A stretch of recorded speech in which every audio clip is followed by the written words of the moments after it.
Yui, hello! Hello, hello.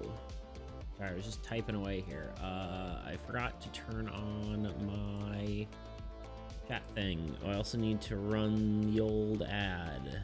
Run ad. Well, you won't see them now. So you got a little beetle badge. To protect you from the ads. The evil, evil ad jail. What, can you not hear? Wait, can you hear me? Hello? Wait. Oh, I'm really quiet, aren't I? Okay, I was worried about that. Let's turn that back up. Hello, hello, test. That's probably better, right? Yeah, for some reason my sound's being weird. That's maybe a little loud. Hello, hello, test, test. Okay, that's in the orange. We're good. How have you been? I am very tired. I've been working my butt off, trying to make sure I have money. How have you been? Yo, DDP, what up, dude?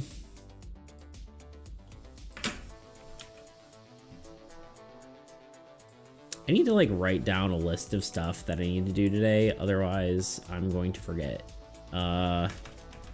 Things to do / talk to chat to about. Okay,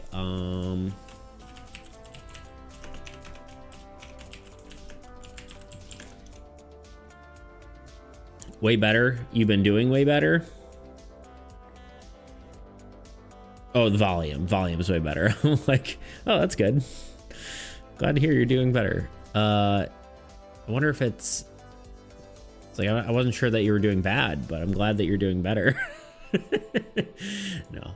Yes, volume's better. Yeah, I turned it down because it got like really weird in my like audio program, and I peaked out my audio, and it ruined my whole entire half-an-hour recording session. So that was fun. It's probably my fault for not checking, but you know, here we are.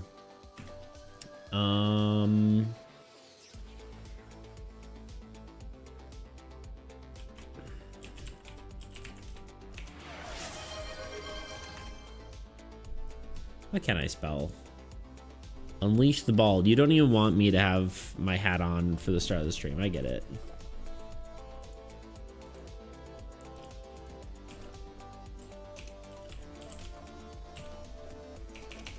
I better have things spelled right, because 2 will make fun of me. Right, Toot? Good afternoon. Hello. I would never make fun of you, except that one time. You thought about it, at least. I think your wife told you not to. I'm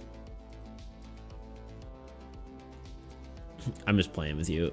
I appreciate you too, and everything you do, and all you stand for. All in good fun, right? Of course. Let's just go live, because ads are over, and the timer's done. Hello. Oh, I didn't turn on. You know what? I always forget to turn on my freaking lights in the back. One day I'll remember. One day I'll just sync it to, actually I literally could probably hook it to my stream deck and just do it that way. So real beats, we have a biology physics test next week, and I'm behind on so much classwork, AP calculus, physics, biology. I'm not gonna lie, so you know, just hoping to finish all that this weekend. I feel that I've been I think I realized, I don't know if I've taken like a day off like officially in like 12 days, I think.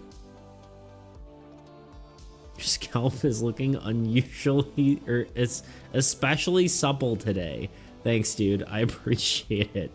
It's not as shaved as it could be, but 2 announces presence in the most fitting way, of course. Well, I think he could announce his presents in a more fitting way, but we don't have that kind of redeem. We don't have a toot redeem, you know what I mean? Time to get jacked. Dude, my muscles are so sore. Saturday and Sunday, I helped my brother move everything out of his garage.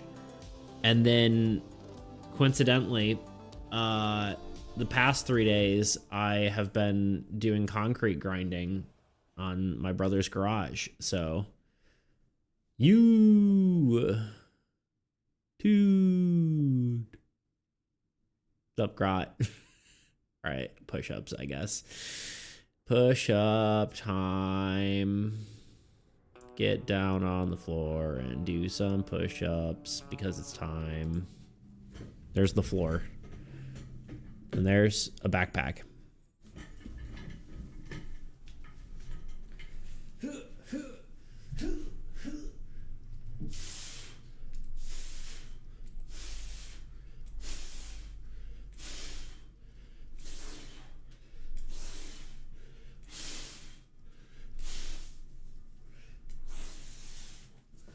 Oh, last viewer struggle. I'm back. Sure, let's go here. Why not? I have more things I probably need to talk about, but Tebow, hello, beat. I wish I could get you to come work on my house, unpaid, of course. Ah, yes, of course.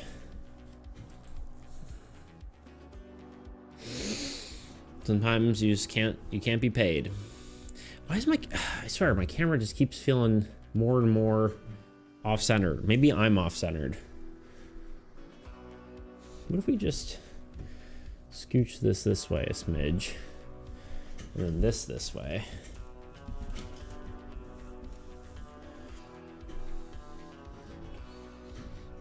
Move this way. I don't know how I feel about that. Okay, anyway. Hello all. What are we doing today? Okay, despawning. Bye, Grot. Grot keeps spontaneously appearing and disappearing. I think Grot is like stuck in like phasing between dimensions. Do we have thoughts on that?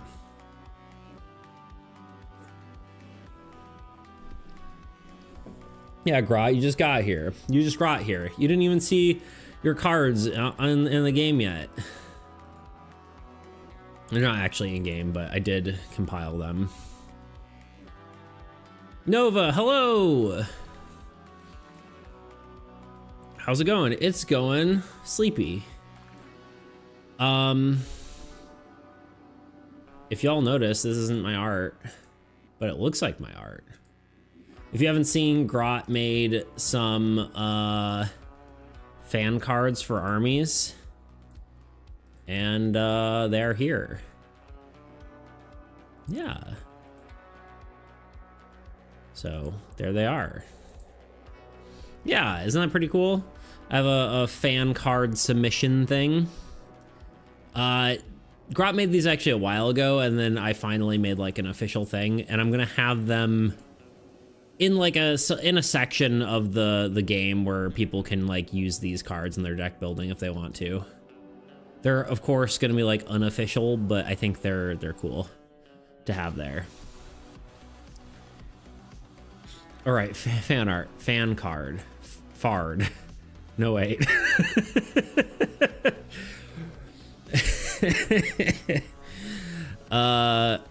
Ooh, they look awesome. Yeah, don't they? I really like the mechanics of the warship.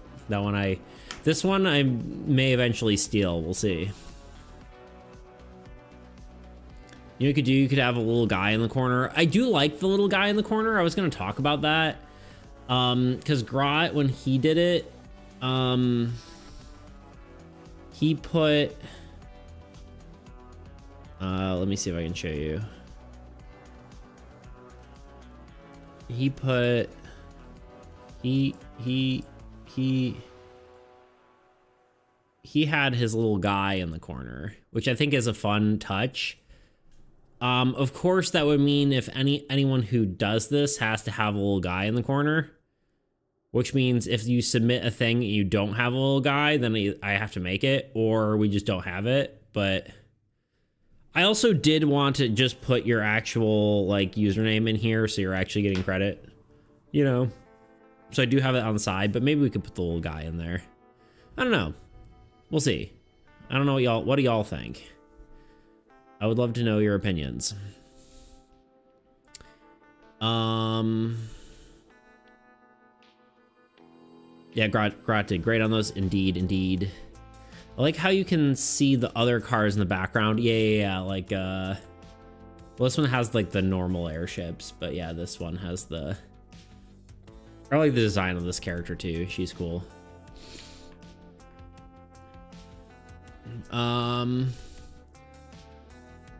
Like what I had in my Dexter's version. Yeah.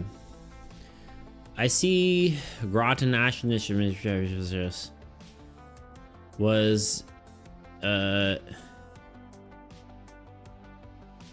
imitating your spell. Why is this Han? Sorry, I gotta see if I can fix this because it keeps... Pause. No, Han. Sorry, my chat thing just keeps like every time you send a new message, it goes back to the top. And it's absolutely obnoxious as I'm trying to read chat.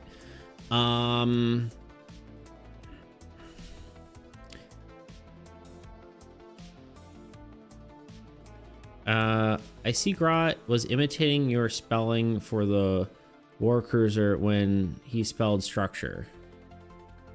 Did I probably, yeah, because I was gonna say I copied and pasted that. Let me or no, that was me. That was me. It originally said card and I typed it wrong. Let's fix that. I was gonna say, I'm like, I copied and pasted it. Did you actually copy me? I can't spell.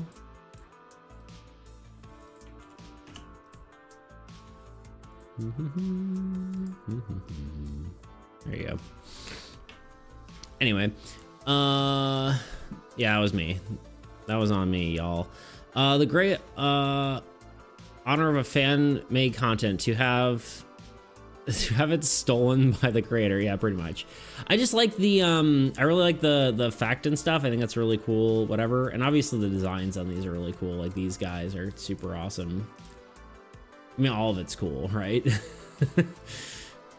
So yeah, I mean, maybe at some point these could just become official cards. I don't know. I'm trying to decide. Like, it feels wrong to like redo it in my style, but we don't really have... I mean, obviously it's already in my style, but like redo it as like as I would do it, like with my brushes and all that kind of stuff. I don't know. It feels weird to me. Like, I'm not sure how I would tackle that, because I do like that my game is very cohesive, but I don't know. Shrug.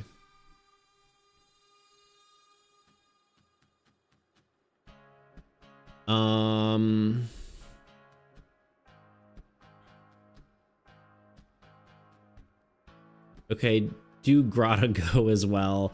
I'll be back in maybe an hour. Okay, Tebow, we'll see you soon. Oh wait, it'll be... Looks like you wrote that. Did you? I did. I done messed up.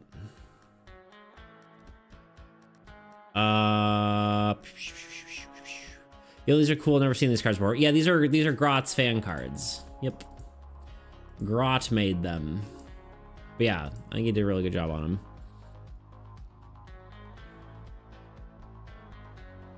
Looks like he rewrote what you wrote. The thing is, he had, it said, card, and I put structure, and I tried to rewrite it as my format, to introduce the icons into the thing, and I done goofed it up. Oh my god, does that... it does that for me as well. When I close chat on the phone, it yeets me up to the top. Yeah, mine's the opposite. It yeets me to the bottom the second someone sends a new message. It's not on Twitch because I'm not reading it off of Twitch. I'm reading it off my combined chat. But yeah, it keeps throwing me back to the bottom. It's annoying. Beat, since when is there a toot and beat and well, Nova little guy? Yes. On the tome pole. That was recently. I did Nova's because it was her birthday. And then I was mentioning I should do one for Beats, and then yeah, and then there was a toot one. Uh-oh.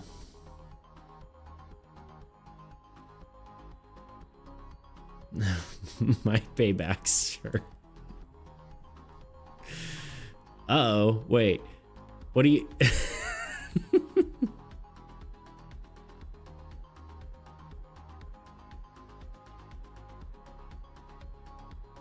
It's backpack? You want me to just... You want... It was your birthday. I don't want money for your... I don't want your Bitcoin for your little guy. That was a birthday present, is what that was. Who's the little guy with the pink hair? That's Nova's. Nova's, VTuber avatar as a little guy.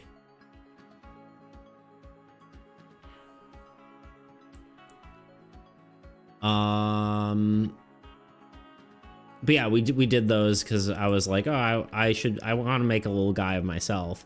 I wasn't sure if I wanted like a beet, like as in the vegetable, or as like more of a beetle. I know there's like the beetle one at the bottom, but it's not really in the little guy style. It's just kind of whatever. So, but yeah, and then we made a toot, which was fun. A toot. We made a toot. It was a good time. Structure is misspelled in the effect as well. How did I spell it so horribly wrong? I think I just keep assuming I spell it right. I just keep typing too fast, really, is part of the problem. Thank you, Toot. Being dyslexic's rough. Anyway. Nova. Indeed.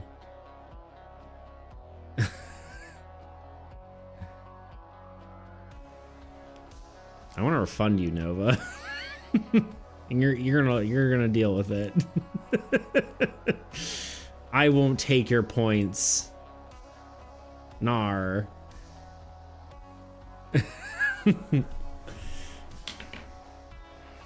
I don't want them. If you want me to make a little guy, I'll make a little guy, but that was a birthday present. Happy belated birthday. Indeed. Indeed, indeed. But yeah, that was that was that. Anyway, yeah, that was one of the things I want to point out. I do have a whole card submission thing if you want to submit your own fan cards, if that's something you want to do. If it's something what's the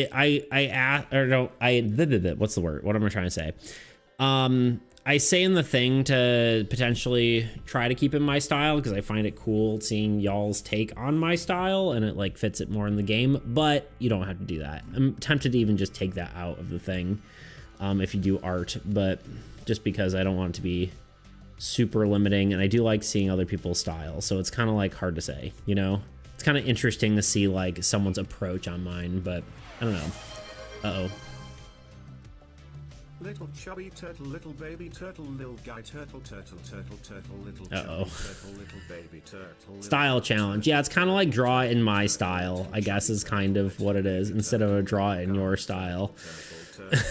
Little chubby turtle, little baby turtle, little guy turtle, turtle, turtle, turtle, little chubby turtle. Are you talking about this guy? Oh, wait.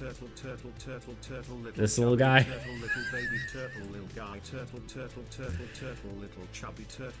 He's a little circle.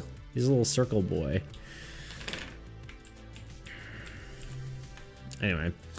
Love the turtle. Yeah, that was Toots Redeem. But yeah, I wanted to try to remake my old board game project, the semi-co-op thing, the train one, the snowbound one. But I don't know if I like the whole train theme that much. I think I was going to do a spaceship thing, but it seems a bit generic. I don't know. Any thoughts? I mean, I thought the snow train theme was cool, but if you're not enjoying it, then, you know, I wouldn't keep pushing for it, you know what I mean? And you do like space, so. And then I guess, like, if there's space stuff, it does leave more options for, like, movement and stuff. I know you, like, looked at that before, but it's imported. Almost. Not quite. It's at least in whatever. It's not in game yet, but I have it in here. I will get it into game once the update is pushed, which I really need to do, but yeah. Also, welcome in, Tuna. Anyway, yeah, Grot, I think do what you want, but I did think the snow theme was cool. Spaceship theme seems way too generic. Then do it a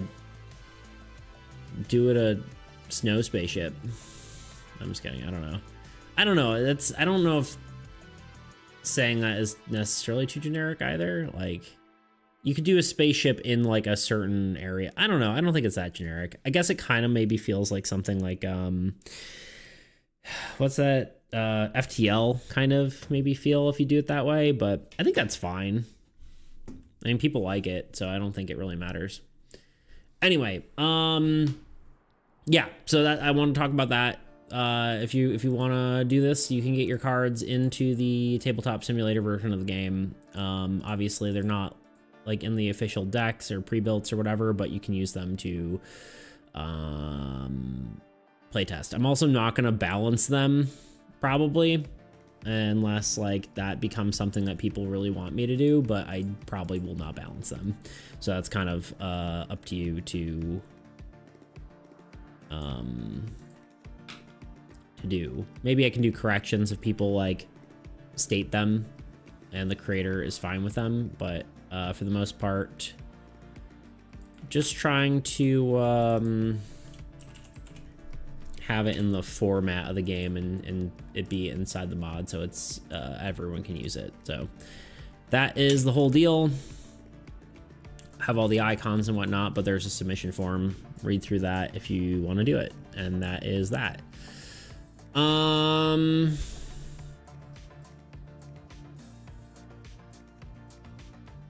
love the little design. Oh, for Nova. That's funny. Mine's the cutest / truth. I don't know what that means, but sure. Oh yeah, never mind. I get it. I'm old. I don't know. When in doubt, just smash random things together and try to make it work. True. There's a ton of vibes you can mix with space and ships. True. Yeah. I mean, just off the top of my head, I can name 2 semi-co-op board games set on a spaceship. Yeah.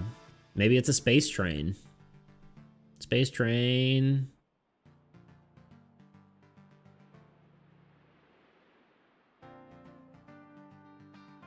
But yeah, I don't know. You could, I'm sure you could figure it out. I believe in you. I don't think necessarily something being generic is a bad thing. I mean, obviously, like something might have more pull if it's like an initial pull based off the premise, but your premise isn't something that's gonna hold people forever. So if the game's good, it doesn't really matter. You know what I mean? Premise will only pull people in if it actually matters. You know what I mean? Or if it's like, or that's the only thing sorry, let me rephrase. The premise will only pull people in. It will not keep people there. So if it's not working for you mechanically, right? Like if you want to change stuff mechanically and the train thing isn't fitting, then go with something else, you know? Anyway, yeah, that's this. I've talked about that enough. Okay, next. Oh, yeah, I do want to know what y'all think about putting a little guy in the corner. I guess it doesn't really matter because they're like not official cards, and that's what Grot did, and I think that is fun. But let me know what you think about, like, he did, like I said, that. So let me know if you think that's fun. I think it probably should, but it's very cute. I don't know what I would do for people who haven't done it if they make one, but I guess I could just make them a little guy. That's the reward for if they don't already have a little guy. It's a free little guy redeem, maybe. Or I just don't put it there, one of the two, depending on how I feel. 60 stream watch streak, that's insane. 2 whole heckin' months of just watching me without whatever. That's insane, Tuna. That's crazy. Just casually stalking. Yeah, okay, we'll do the little guy. I'll get that squared away too. I do like having the name in there too, but we'll do the little guy in the corner as well. Anyway. Whoa, they be streaking, true.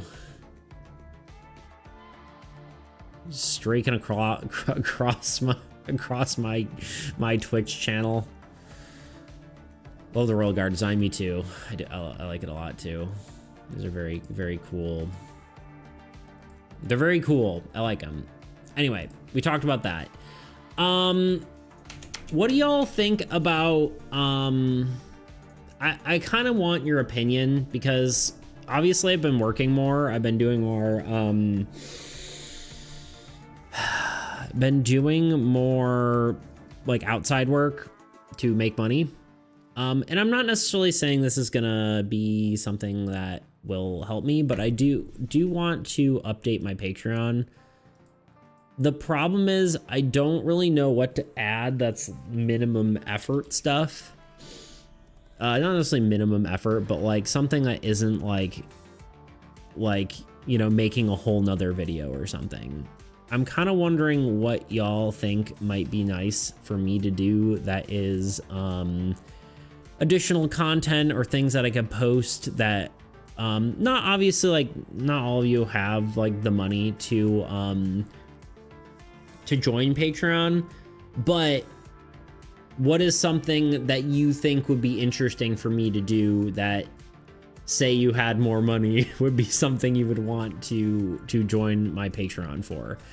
If y'all have any ideas. I do have a few. I just kind of wanted to see if you had any ideas before I throw stuff out there. Morning all. How are the little peeps doing in this lovely spring day? We're doing just peachy. Sir Thunder of Thundaria. Oh my gosh, it's Thunder. It is. It is. Thunder's been here a bit lately. Thunder's been back. Ready to attack. Current idea is turn every player. Wait. Is that every turn one of the players is the leader? Okay. At the start of the turn, the leader chooses any of the other players. Assemble on team board, go deal the current event. Only players can have chosen for the team can contribute to skill checks, so the humans are incentivized to figure out who the traitor is so they don't bring them on the team. I see. Interesting. Seems interesting. I get you, not minimum effort, just realistic or sustainable. Yeah, like it's really hard to like making another video, even if it's just, well, part of it's like I could be like, oh, I could just talk to camera, right? I could just be like blah blah blah blah blah, and then it's like, but isn't that just stream? You know, isn't that just like a stream where I'm talking to myself? You know, I could see maybe like Patreon only streams, but that sucks if you don't have people. You know, there's It's an exclusive stream. Yeah, it just kind of like, eh. I did think about one of the well, the team is away on the other player can get some actions that they can do stuff on the ship. That's kind of cool, like going on away missions kind of deal. Is that what you're talking about, Grot? That sounds kind of fun. So you're trying to figure out what to sell the fans, because unfortunately I am in no position to pay. Yeah, well, no, here's the thing. I'm not specifically being like, hey, what would you guys spend more money on, right? It's not necessarily me being like, anything you guys can contribute is great. But like, what can I add to the repertoire of like stuff I am contributing, or like I need more methods, right? Because like there's probably some people on YouTube who only watch my YouTube videos and don't hang out on chat, but they might appreciate some of the stuff that I would post on Patreon or something like that, right? So obviously I'm not being like, hey, what can I make that you will throw money at me for? It's more like, what do you think would be a good idea to put on my Patreon?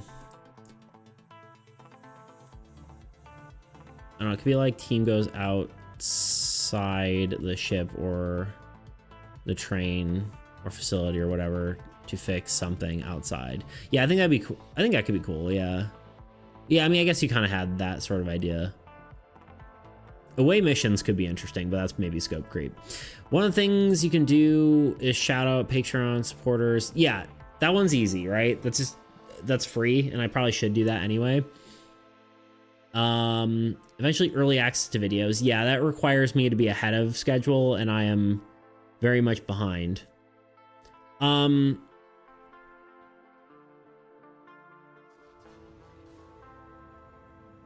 Still not sure on the theme. I think you should do whatever floats your boat, Grot. Maybe it should be on a boat. Maybe I throw all my high-res art. I do that a month. I mean, I honestly could do that because I do a lot of like, I thought about doing like my my card art. I think that's probably a good one. I usually post that in Discord, but I probably should stop doing that. I don't know. It's just like I like being involved in like I like the community to be involved in everything, and so I kind of just keep everything open, which is probably a mistake, but at the same time, like, I think being exclusive isn't necessarily helpful to everyone. I'll tell you one of my ideas because I thought it would be interesting, but I don't know if like it's makes sense. I was tempted to have a tier where I have like a 30-minute like one-on-one about game design. Like, do you think people would find that interesting, or is that kind of like a merp? You know what I mean? Something I've seen artists do, a little avatar represents Patreon supporters. You could put them all on a card at the end. That could be interesting. You know, like a thing in the rule book could be a thing too, like a what's it called? Like a credits list in the rule book could be interesting.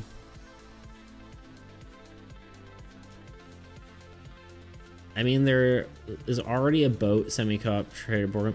See, Grot, here's the thing. Everything has been done before. But that doesn't mean you shouldn't do it, you know? I would... As my mother once said, everything has been done before, but it hasn't been done by you. I'm pretty sure she quotes someone else, but still. I think you should do what brings you joy, Grot. Especially if it's for fun. Two Cakes philosophy. I don't know if I know that one. Unfathomable is the name. As an entrepreneur, I used to sell all my hair to those who wanted a dreadlock, but I don't think that would quite work for you. It would not. What a banger quote. From my mom. Anyway, yeah. So that's I don't know. I don't know if I guess maybe I should just try stuff, and if it works, it works. If it doesn't, it doesn't. Obviously, I'm not like putting out videos super fast, so it's kind of difficult, but I guess it can't hurt to try. It's a Tumblr post where you could be like, "Ah, someone already tried, already made that cake. It's better than mine." Meanwhile, the guest is like, "Oh boy, 2 cakes," and you could apply it to anything that there's already been done before. Yeah. People are happy that there's, yeah. Yes, 100%. You're very right. That is a good analogy too.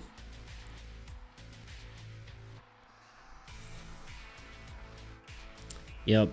I mean, people have already done a fantasy board game. I'm doing one. It's like, I don't know. I think you can't get bogged down in someone's already done it before, because the way you do it is gonna be,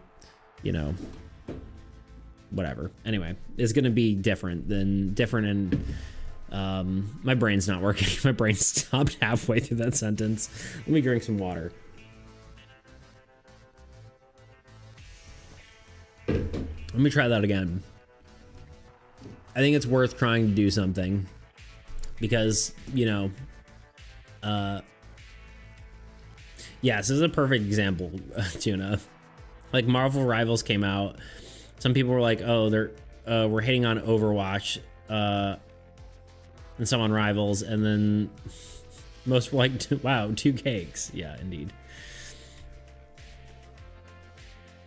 What about commissioned art? Do you sell copies for Patreon? I don't know how that all works. It's mostly like a subscription service, so I could have like my art on there. That's kind of, I think, what Nova was getting at. Like, I could have high-res versions of my art on there.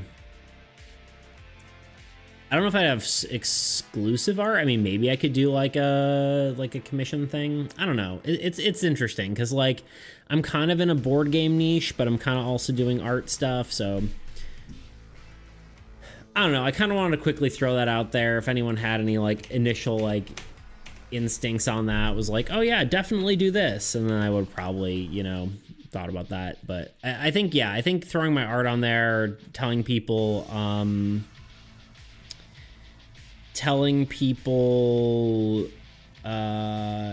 or like having just like a thank you at the end of each video. I mean, a lot of the usual stuff, right? Exclusive content, like exclusive video content, could be cool. I just think I'm not there, right? I'm not cranking stuff out fast enough, at least not in my current formats, but maybe, I don't know. And then what's the other thing? Oh yeah, I do think it could be interesting to have like a consulting sort of thing, like talk to you about game design, but I just don't know. I mean, most people here sort of do game dev stuff. Not always, but there's not a lot of people to like talk to about board game dev, so it's like interesting in that sort of regard, but not necessarily. No, exclusive. What do you call the art temple? My little guys. Yeah, but that's like something I already do. That's the thing, right? Like, I could take that away from Twitch and put it on Patreon, but I mean, I could do more of that. Like, I could do, okay, you want a different little guy? I can give you a little guy every month for money, and then you don't have to spend Twitch points. But I don't know. It's interesting. Little guy extra. We have alt outfits. Ooh, okay. Just have like a little guy character creator. I did want to talk about the schedule, but I think we're gonna kind of move past that, and mostly because I'm just trying to think of trying to decide if I should have like more consistent stuff, but it kind of gets all weird, and honestly, we don't even need to talk about it. That's basically all I'm gonna say, because my schedule is always messed up. So alt skins, that would be funny. Okay, I mean that gives me some ideas at least to think about. I didn't want to make this like the whole thing, but I just wanted to get your guys' quick thoughts on it. If you have any, if you think of any thoughts though, like that, it'd be cool to hear your opinion. We have some like pretty major game design stuff to talk about, and then we're gonna get to, I don't know how far we'll get today, but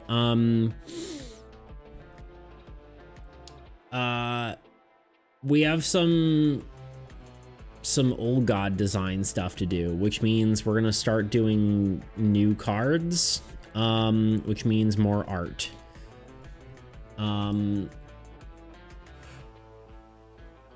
Oh man, oh god, I'm sorry.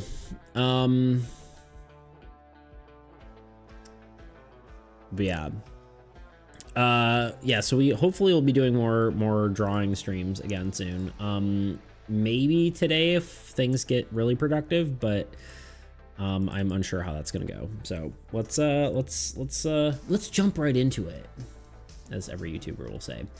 We're basically looking at all the old gods, and we kind of got to decide how these are gonna work.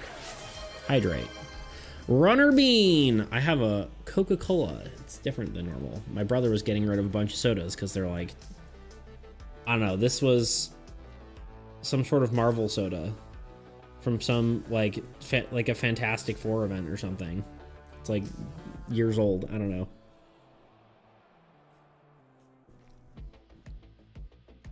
I don't think it's Fantastic Four. I think it's something else. But anyway. Bean. Welcome on in, Bean. Ah, honey beans. Hail and well met. Well, morning here. Good afternoon there. Yes, indeed. Good.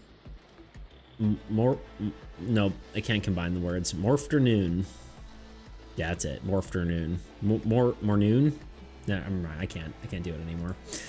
Okay. Yeah, we're gonna do some big talk about the old gods. All of these guys, let me get this into some sort of readable format. I keep opening this. I don't need this open anymore. Actually, maybe I do.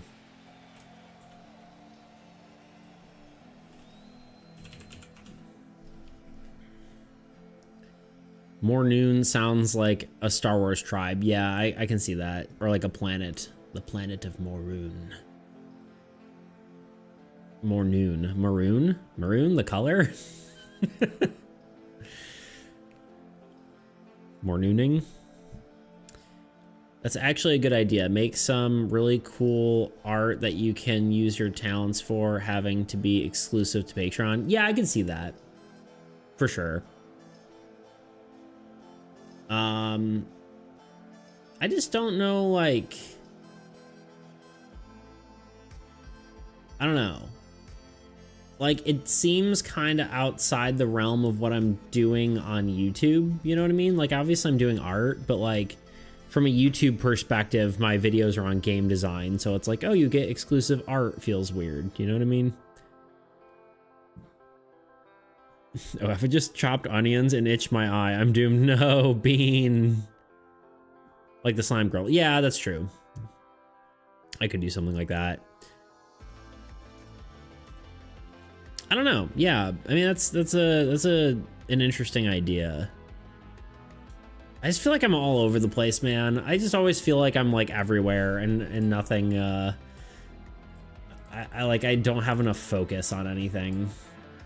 I always feel like I'm all over the freaking place. But here we are. Onion's revenge for getting chopped. Indeed. I feel that, yeah. The Onion's sending you into tears of vengeance. Indeed. You can combine it all. Build a world for your game. Have art related to that. And be world building for it. Yeah, I guess it's true. I guess it just all has to be put through the right lens, you know what I mean? So the art would probably have to be like armies related or something like that. Damn right, I sat on the couch like, eh. Let's start this deck building though. Yeah, let's do it. So we've got 1, 2, 3, 4, 5, 6 gods, right? Wait, yeah, 6 old gods. So we got to figure out what each of them is actually doing and how we actually feel about their abilities and how that will correlate with the difficulty of the game, and what each of these gods are more or less used for. Bogotet currently is the... Good night, Beats, and everyone else. Sadly, gotta go. Bye, Yui. Thanks for being here. Have fun lurking. Indeed, indeed. Whoa, gonna lurk whilst sketching. All right, Bean. Goodbye, goodbye. Goodbye, goodbye. Toodaloo. Thank you for being here. I appreciate it.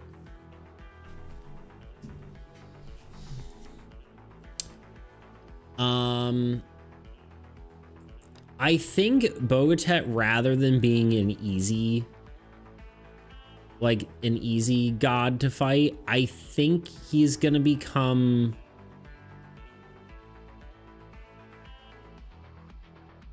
What the heck? Oh.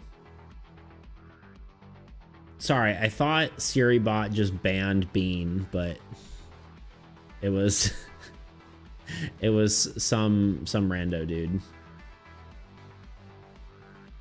Best viewers.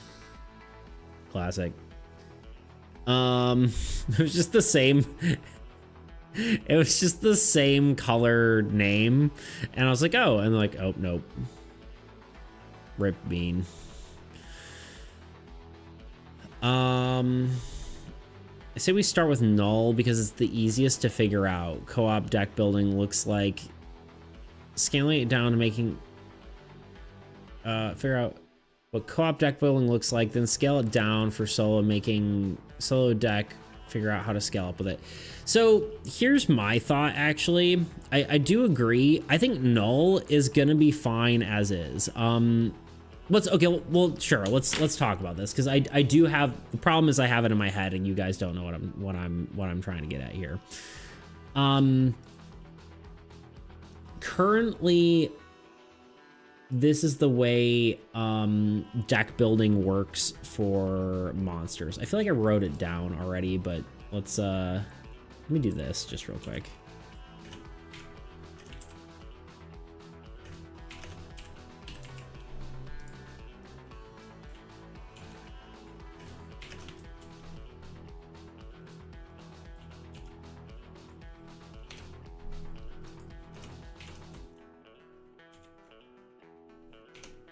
Being all bold is kind of breaking my brain, but it's okay. Neth, god of entropy.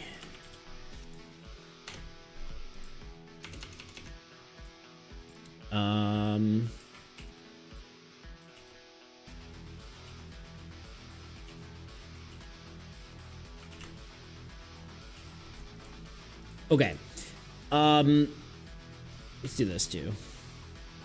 So currently the way the old god works is that approximately right now half the deck is about the proper ratio. Actually, I can't actually have this zoomed in on this, right? Yeah. Half the deck is about the proper ratio for oops. We don't need the card overlay there. On the wrong screen. There we go. Half the deck is about the proper amount of cards for the old god. So I would like that to be proportionally correct to the play, or to what it currently is, right? So like, I don't want to just shuffle the full deck and then half it and whatever. It should be equal to the, like, equal proportions to what it currently is. So right now, there are 22 monsters. Deck size. 22 monsters.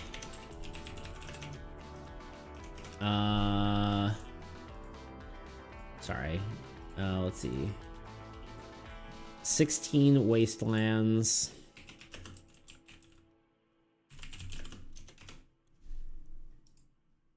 Uh, 8 ruins.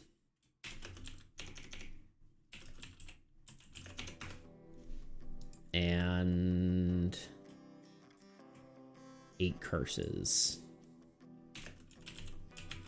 We could technically play around with this number. But I think that's maybe a bad idea.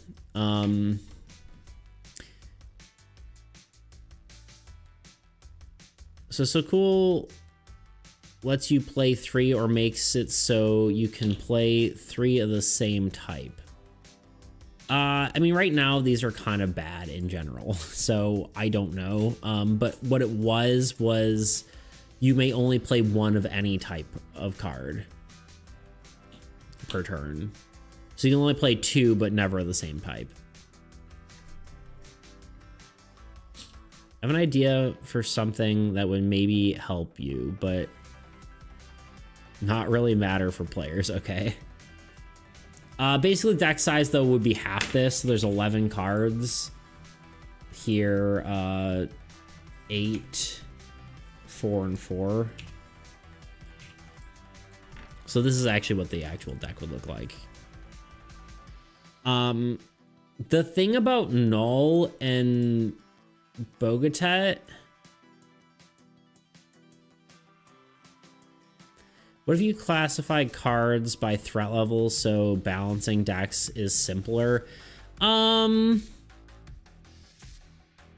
are relatively balanced even within like scary cards because their death effects usually or like usually their strength is inversely proportional to the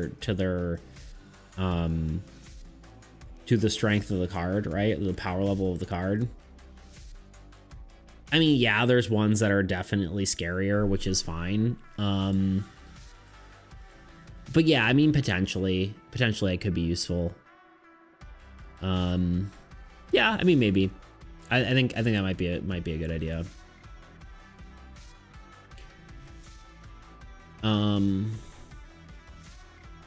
Yeah, maybe we can consider that. I don't think that's something we need to do right now, but I'll give that some thought. Right now, I'm not necessarily worried about balance as much as I am finding like what to do with these 3 gods. These 2, I'm happy with just making all the cards for these decks. Honestly, I think we really need to make cards for these decks. These 3. For So Cool, Umbra, and Gozlina. Those ones, I think we make a playstyles for, and the rest can be balanced around just deck building with the existing cards, right? For the most part. Maybe we'll have a few unique cards to each of those decks, but I think for the most part, it's just going to be... There's probably going to be a good bit of overlap. Maybe that's a cop-out. I don't know. Especially if you look at it from like a monetization purposes, but Ghostline's getting whale, I'm calling it. Well, I guess we'll see.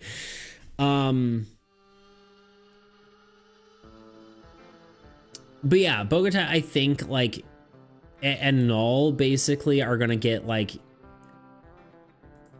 Bogota will probably get like a bunch of non-synergistic cards kind of put together. Null will kind of be like just a medium difficulty of like cards put together, and then Neth will just be like every terrifying card in one pile, you know.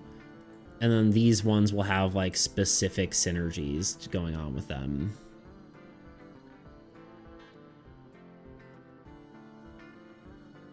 The sea erodes. I suppose. Well, oh yeah, decay. Yes, sorry.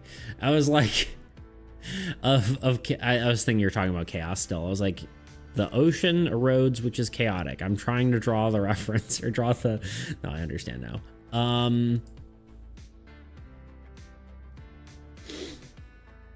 Yeah. So I don't know.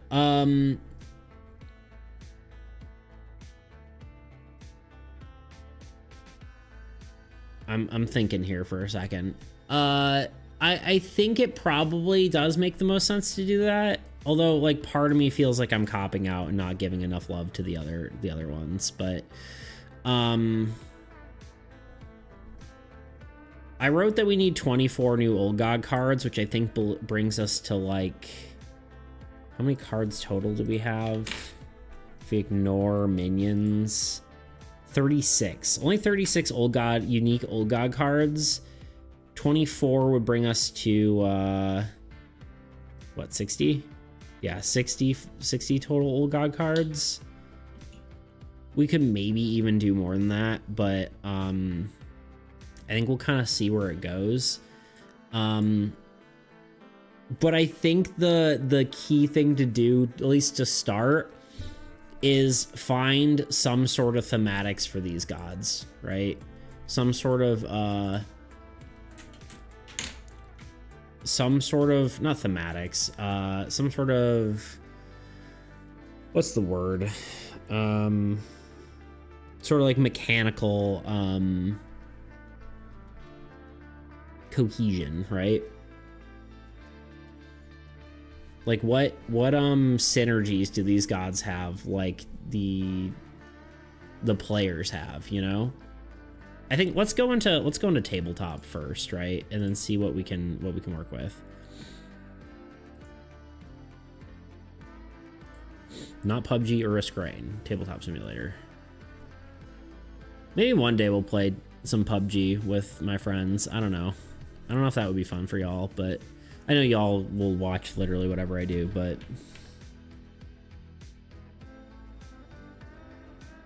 oh, you play PUBG? Yes, sir. I does. Can we just have a little note next to each god that classifies their difficulty level, like Bogotet, solo, null, easy, so cool, medium, etc.? Yes. I'll watch you off stream too. I retract, that made me feel gross. Beans in the bushes.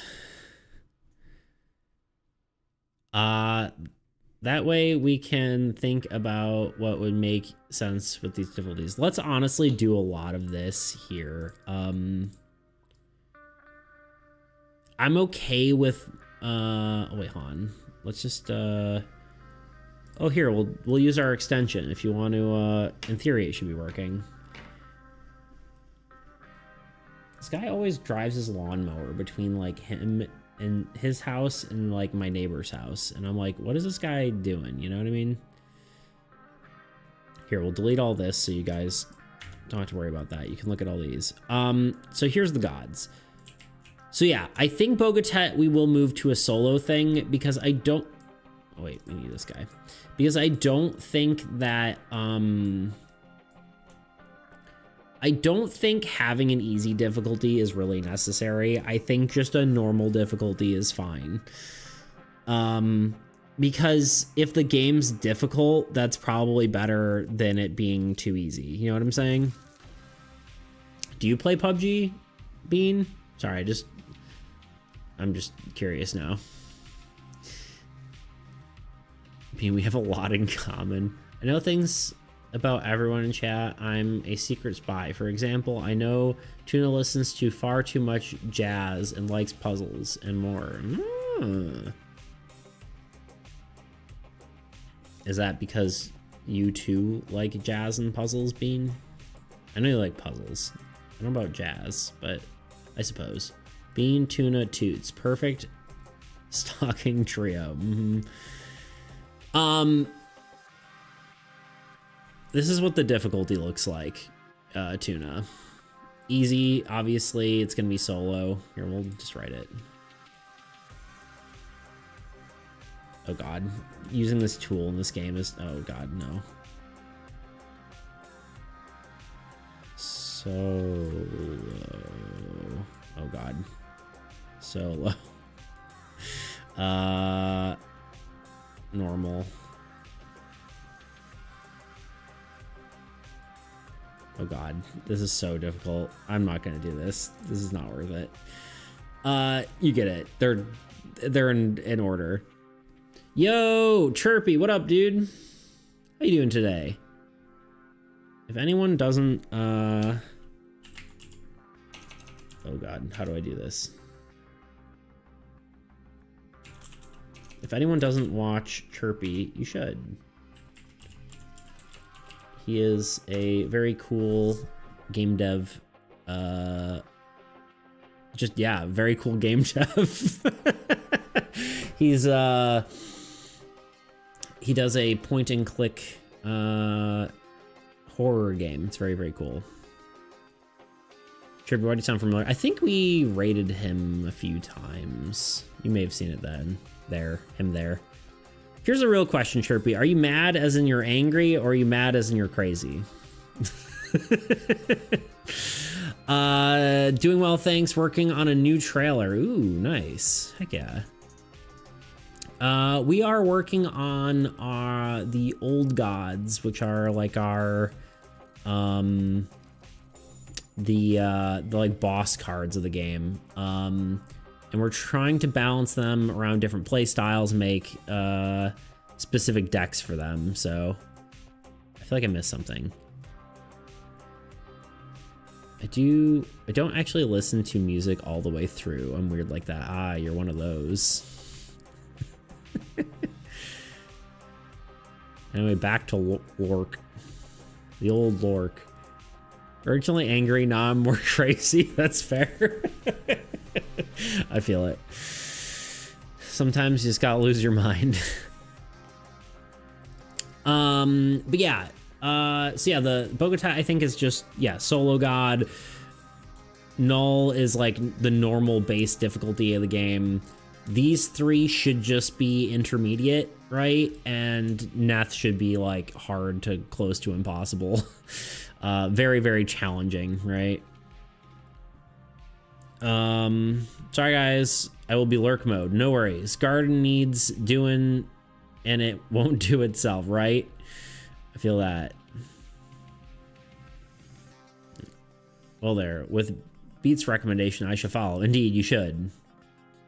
It's a good chill stream. Dark Souls taught me patience and emotional regulation. There you go. Hey, they keep saying video games. Actually, I don't know. Do people still say video game like causes violence? Do people even say that anymore? I know that was like a big thing when I was a kid, but I don't think they actually say that anymore. They probably do. I'm sure someone does, but.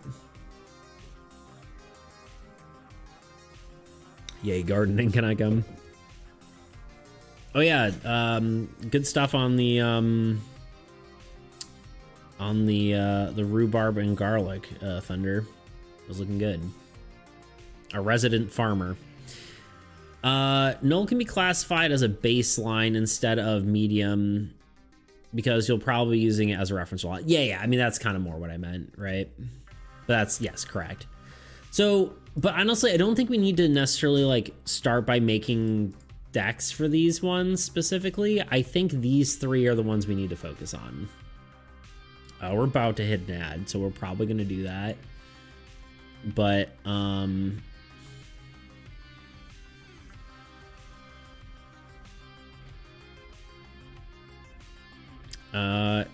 if I was a therapist, I'd just force people with anger issues to play Dark Souls and then get angry and stops making sense. There you go. Teach me the regulatory ways. Yes. Have you taken you out? Well, God. I have taken you out into the garden. You are here digitally with me. Aw. You want to figure out potential effects for them first? Exactly. Yes, I think that's what I'm getting at. And I will do that right after the commercial break. Yeah, we'll do 3 minutes of ads and then we'll be back. In the meantime, watch this video. Wanted to make a board game, but felt completely overwhelmed by how much work it takes designing every card, every how to make a board game one little piece. Anyway, only to realize watch this. I'll be back. It doesn't work and you have to go back and redo it all from scratch. Well, today I'm going to show you how to skip through all that frustration and walk you through how I make a board game from scratch fast. And not only fast, I'm talking about a fully working prototype, multiple playtests, and actual revisions all under 24 hours. And I know this might sound like a bit of an exaggeration, but I can tell you it's truly that easy because I've done it myself. Twice. Between 2 24-hour board game challenges and a bunch of other projects, I've learned how to make board games and do it quickly. So if you've got an idea and a single day to spare, let me show you how to bring your game to life. And stick around because I think some of these tips might just change the way you make games. To start, let's talk brainstorming. Maybe you've got an idea, maybe you don't. Either way, I recommend starting with brainstorming. Just write down anything that comes to mind. For me, usually I start with a core concept, something I'm trying to achieve. In the case of my 2 24-hour game challenges, I started with a theme. Partly because that's what the challenge required, but honestly, it's a great jumping off point if you're just starting from scratch. That core concept can be anything, narrative, mechanic, or just a vibe you're going for. The most important thing is to get the ideas flowing. Write down everything, even the bad ideas. You never know which ones might evolve into something useful. Don't be afraid to borrow inspiration either. Pull ideas from your favorite board games, but also video games, books, movies, whatever inspires you. Sometimes adapting ideas from outside the tabletop scene can lead to something truly unique. But say nothing's coming to you, then talk to a friend, bounce ideas around. That back and forth can spark concepts you'd never come up with alone. You're a nerd and don't have friends? No problem.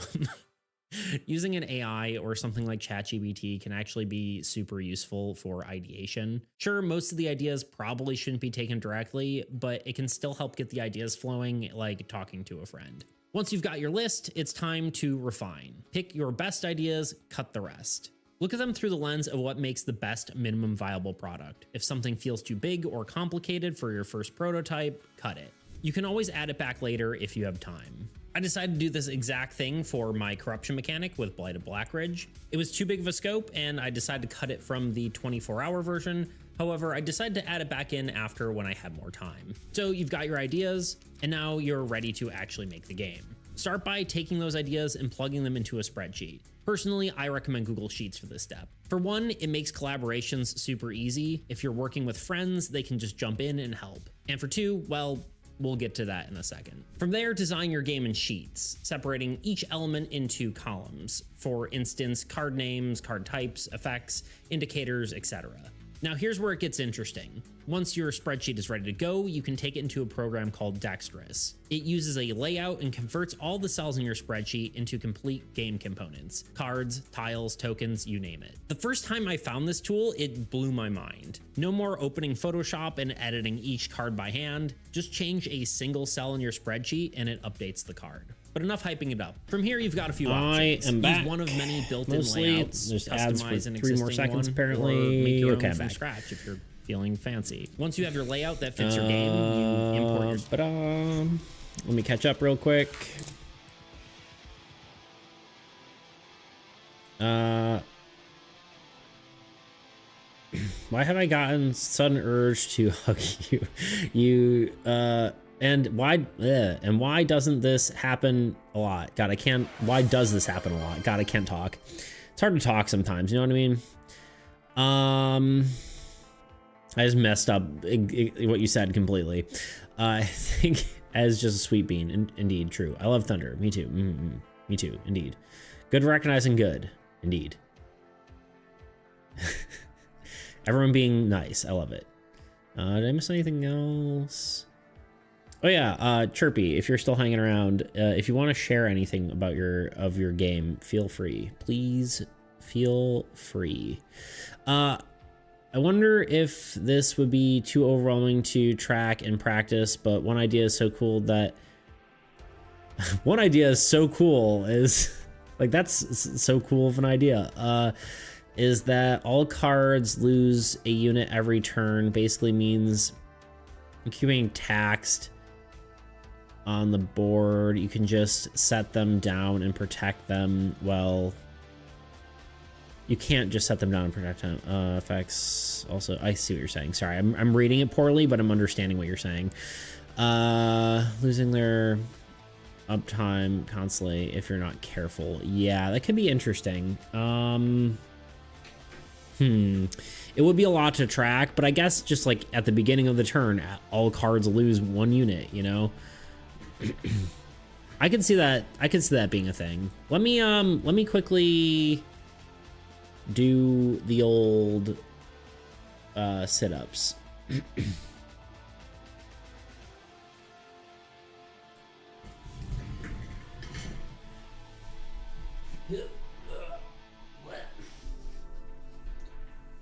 I feel like I never point the camera well for this.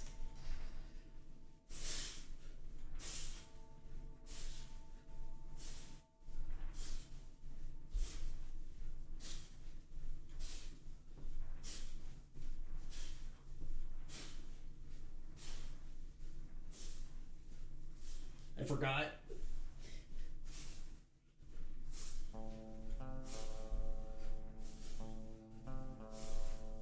I forgot I'm doing, I keep doing crunches instead of sit-ups. Oh well, here we are.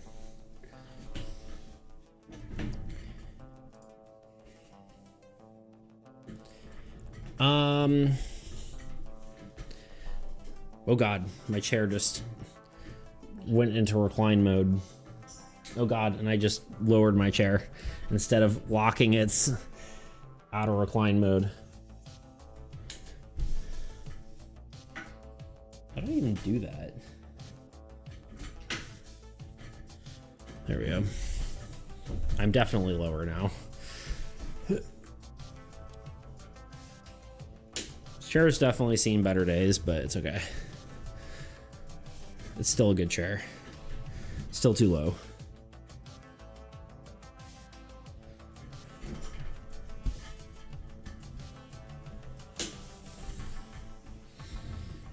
There we go.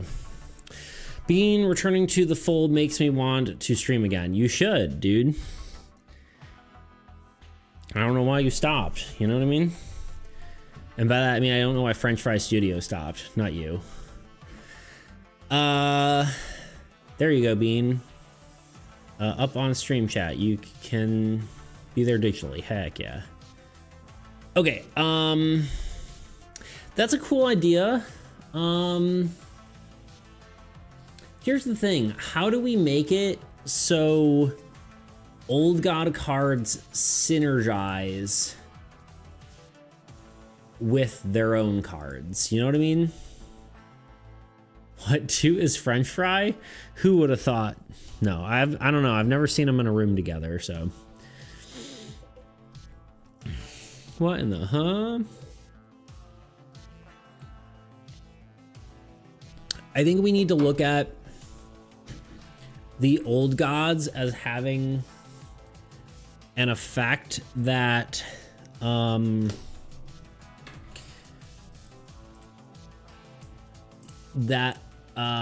changes how the Old God plays, in a sense, or how the Old God cards are played.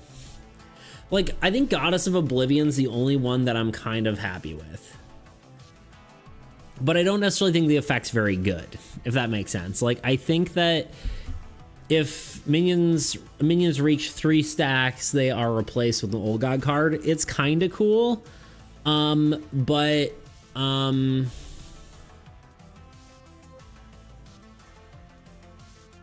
it's not quite right, because I don't think that's actually that powerful, right? But something along those lines where it's like it's minion focused, right? This one's actually decent too when a player defeats a Wasteland or Ruins. I don't think redrawing your hand and reshuffling is really a fun effect, because it just would be happening too much. But I do like the idea of it being something that triggers off of the Old God cards itself, right? Like, these are very I don't know. I guess these are okay, but I don't see how you build a deck around them. I could see building a deck off of Oblivion, right? Sorry, let me reset here. Like, we could do with Oblivion, you just want lots of unit or minion generation, right? Like, Maw seems like the boss card you would add, right? You would have Chaos Worm, you would have Abyssal Horde, you would have Abyssal Overseer. You'd have Husk. You'd probably have like one of the really shitty like Forsaken Forest and maybe a...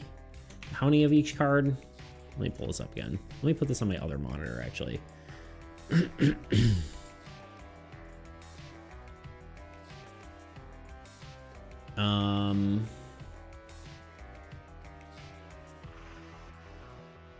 You know, you'd have, you know, probably Blighted Marsh. You'd have, I don't know, maybe you'd have Barons. Maybe you just go full in on all minion draw, right?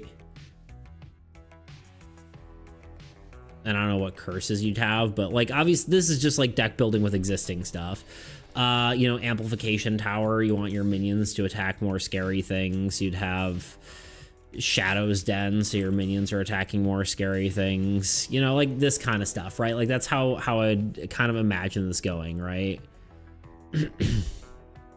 So the Old God effect is everyone loses a unit. The philosophy behind that is slowly chipping away at your weaker cards and then forcing you to have fewer high investment cards or keep everyone healthy enough across the board. What that would mean is So Cool would have a lot of ways to kill cards you weren't focusing on protecting well enough. True. I'd like to see your face again, indeed. I mean, we could do that. It's not any direct synergy, right? Like, we could, if we decided to do that, like, you could put, you know, other similar, like, I guess the theme could just be card loss and card, like, unit, like, trying to dry out your units, right? Like, you would have Null Sanctum, which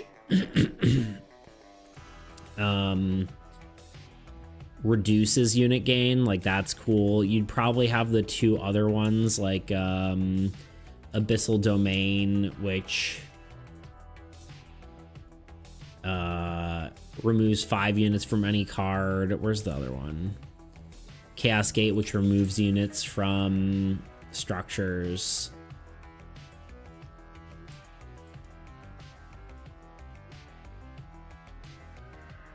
Let me just keep doing this, actually. I think this is good. We can kind of just build stuff together and see what kind of comes out of it. Like what kind of deck building we can do, even. You know what I'm saying? Like, this is actually kind of something smart to do, I think. Sorry, I'm just trying to get all these cards out here that we... These are all curses. Let's just do some deck building, you know? And then see what we're missing.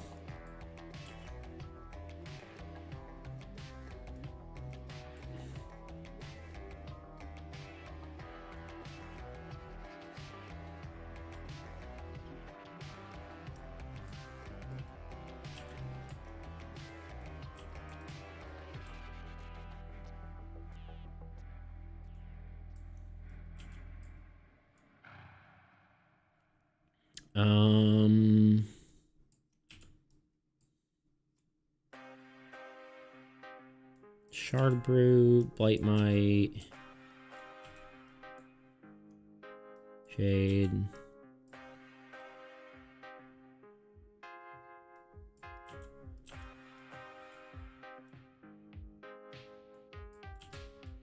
Void Stalker, Ravager, this, World Ender. Okay.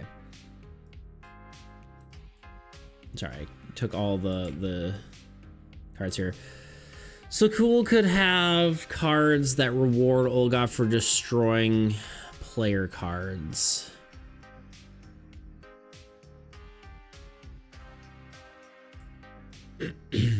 That is kind of interesting, yeah. Do we have many of that? Much of that? Not really. I don't think we have any of that.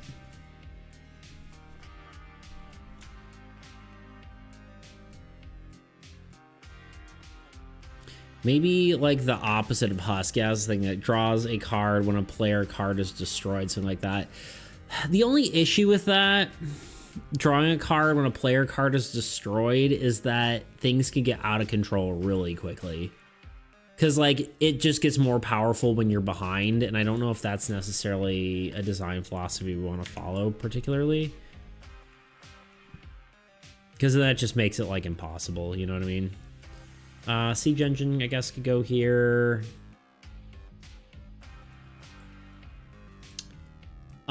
We could have something. We do have some synergies built around like drawing from the deck that has been depleted, right? We've got Void Hollow and Void Rift. Those are both like drawing dead cards. I don't know what that would go in, but that is interesting.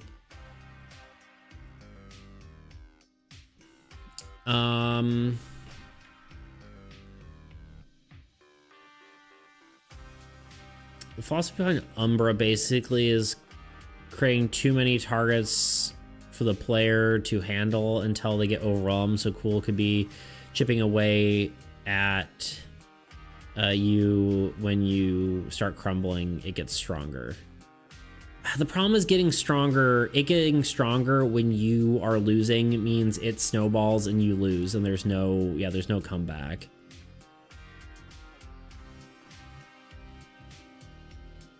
I just don't think that's I don't think it getting stronger when you're dying is good. I could see having like a few cards that work like that, but I don't think I like that. I don't think it falls. It's a cool idea. I just don't think I don't think it would work. I think it would be too difficult. I could see like Null having or Neth having that if you wanted it to just be really difficult, but like being behind and then getting kicked while you're down isn't fun, unfortunately, I don't think.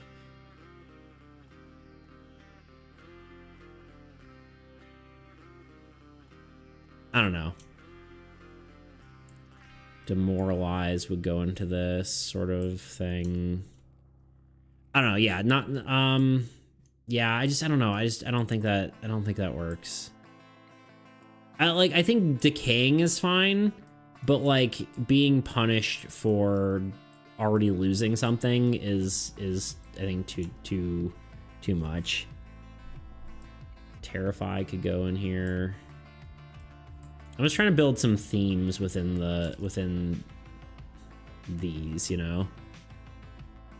You focus on killing the cards ASAP, but you're right. Well, okay, so let me rephrase. If it's cards that are specifically like that, that's fine, right?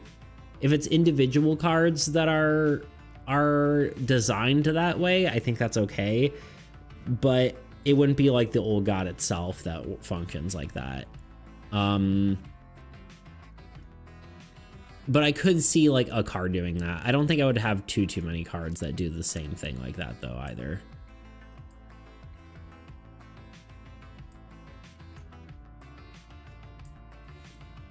We got a bunch of like structure killing monsters.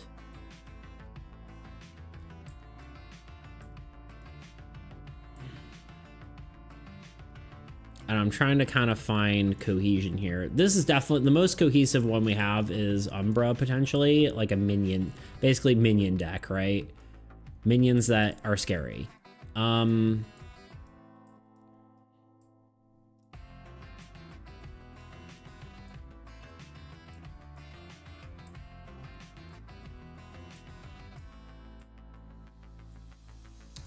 But we don't necessarily have cohesion here.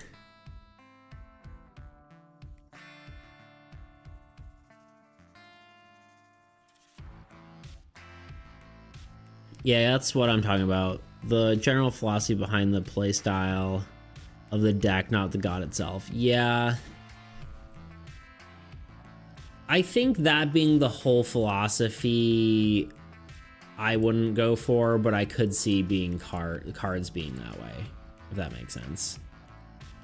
I don't want it to be like the goal of it. Like, I like the idea of decay being like you're just slowly fighting atrophy. I don't mind that, but I don't think I would like it being punished for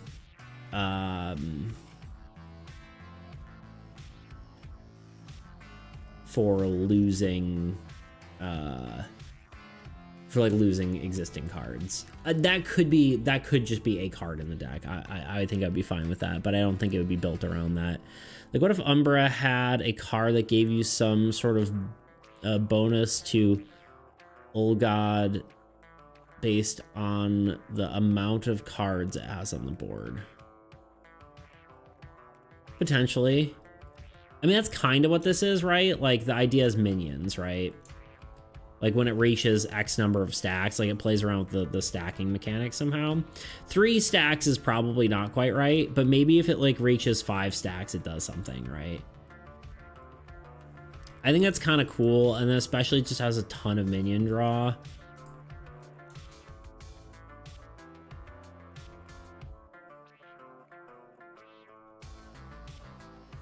I still like this effect, honestly. I just think it should be the... I like the if reaches X number of stacks, do something. I think that's kind of a cool option. I just don't know exactly what that is yet.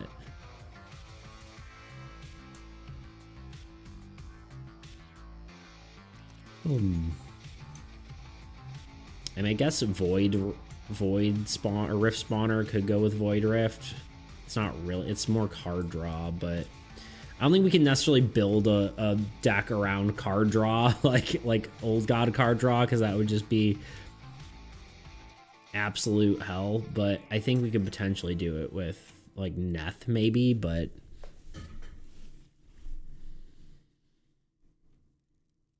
you'd be punished for not destroying that one card or not protecting your weak cards while it's on the board. I think that there's a single...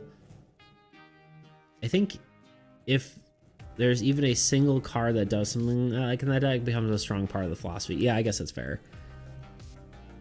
Like, when I say philosophy, I'm trying to think of what the end goal is for the deck. Right, yeah, I guess that's true. What's the powerful... Okay, I guess, yeah, let's hone in on that then. Let's hone in on what the philosophy for this is. I mean, even like this just being minion synergy, I think is an okay philosophy, right? Like, which I guess is just like, to distill it more like what you were saying, overwhelming a enemy with weaker threats generally, right?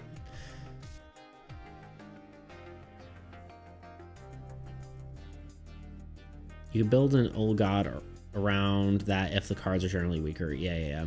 Or if you just want the challenge to be practically impossible, right? Like Neth. But yeah, I think Umbra is pretty clear already. Like, I think this is kind of cool. These two I'm not so sure about.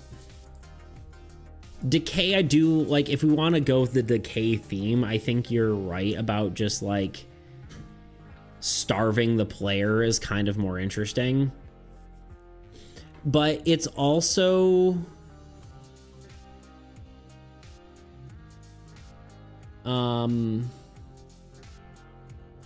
I kind of don't like it being non-preventable, right? Like, the cool part about like Umbra is like, if you keep killing the minions, you don't ever have a problem, right? Whereas if So Cool is just like you lose 1 unit off of every card every turn or whatever, that isn't something you can prevent. But I think like what you're saying here, like the decay theme is cool, and maybe we could do something like with losing units, but in some sort of way that I think all the old gods, like I think all their effects have to be some sort of scaling mechanic toward the benefit of the players, right? Like, well, I guess not the benefit of the players, but like the players have to have some sort of agency over how the old god scales. Like if you let it go too far, that's where it becomes a problem. Like for instance, like if it has each ruins in play lowers the players, or like at the start of the old god's turn, it removes one unit on each turn or something like that, right? Like making it so cards like that cause more problems, right? I don't know. I'm still kind of trying to figure it out. It's an interesting point. It could be a condition, but what I'm thinking what I think about when I try to think of an old god effect is how can this card change how you play the game? Okay. Yeah, I guess that's fair. Like changing the player's priority is kind of what you're saying, right? Like if Umbra is like, okay, I'm focusing on killing minions because minions suck in this deck because something triggers off of killing minions. This one, I guess you're saying all cards are weaker and therefore you have to figure out what to protect better. Which means you have to play more defensively. But that does require certain play styles to beat them and not player... Well, I guess you could play a deck more defensively. I'm just trying to think that through.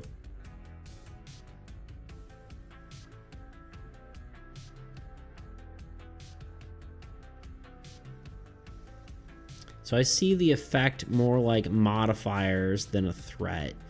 I guess I see what you're saying. Like, it should be more like change the way the game is played, and then the threat kind of comes from the cards themselves being synergistic. I can kind of agree with that, I think. Ever thought of a zombie effect where when you kill a unit, it becomes a minion? Might be too OP. We sort of have that. Abyssal Horde is when it attacks, it creates a player card or creates a minion card. That's almost better if this monster kills a hero, it becomes a minion, or it plays a minion. That's more thematic. We could take a look at that though. That was kind of the original idea though. But I think when it attacks, it creates a minion. It works well enough. It's probably better balanced than when it kills a card, but I do like that idea. I mean, Tuna mentioned that earlier, right? Where it's like a cards that benefit off of players being destroyed. Yeah, I guess maybe that is cool. I think we'd have to do it in a right way though.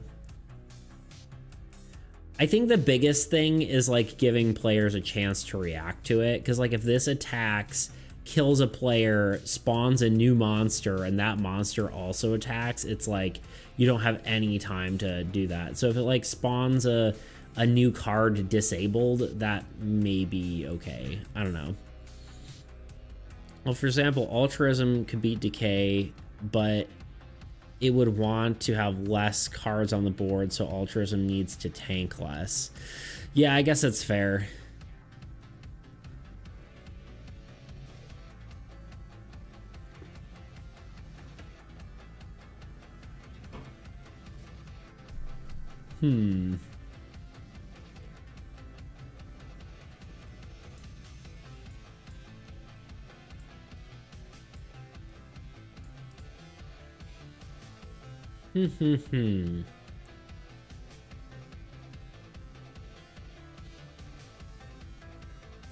I do think I like the idea of lowering units.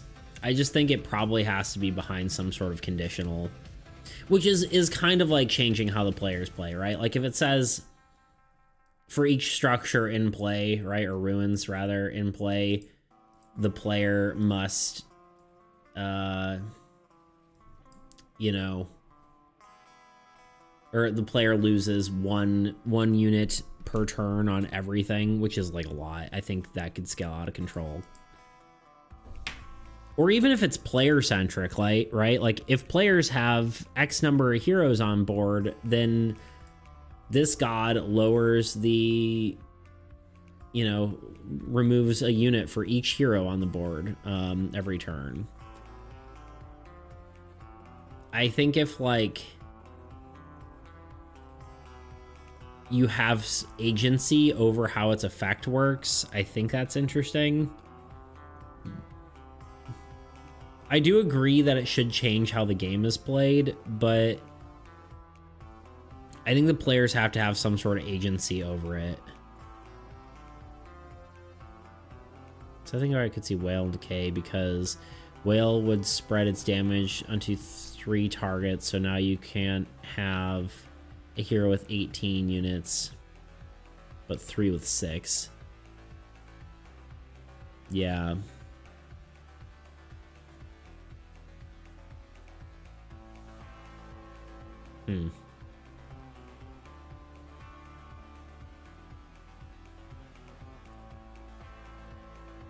Sorry, I'm thinking through. I mean, yeah, that makes, sorry, that does make sense. I agree. I was just pondering what else we could do here. Wait, hold on. 11 monsters would be 2 copies of each. 2, 4, 6. Yeah, and then I guess in any deck you'd just have like some normal monsters, like we'd throw like, you know. I think making some more just generic stuff is probably good, and then we can kind of keep deck building, but I do want to have some sort of ideas in which directions to go. Yeah, I mean, its current effect, Decay, doesn't really make much sense. This could honestly, its effect could just be like a Ruins, honestly. You may only play like one of any type of card on each turn, right? Like that would be interesting.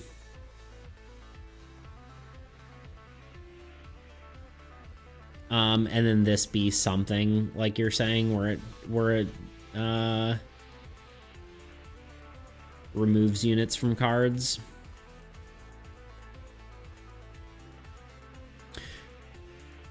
I'm trying to think how that would work.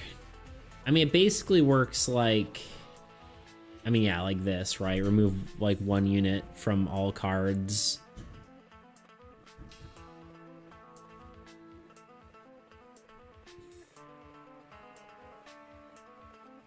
Yeah, that's also one classification you can make for yourself. Like, what portion of cards are synergistic and which portion are just generically good. Yeah, that's true.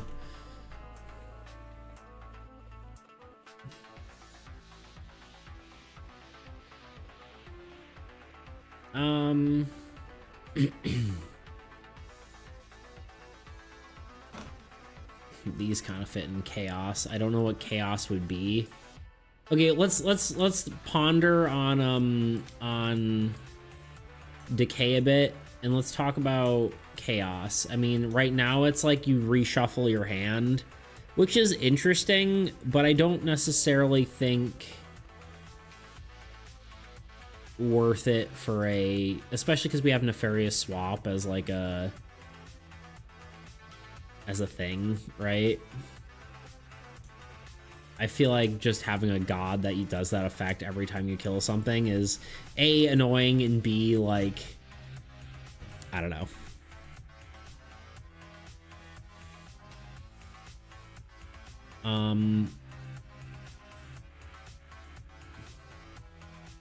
I don't know what sort of direction we would take chaos.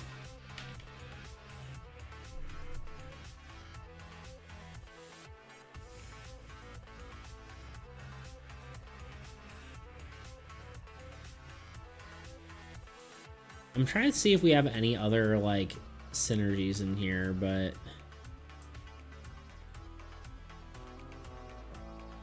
reshuffling feels just as bad as having a lot of tracking. Yeah, I agree.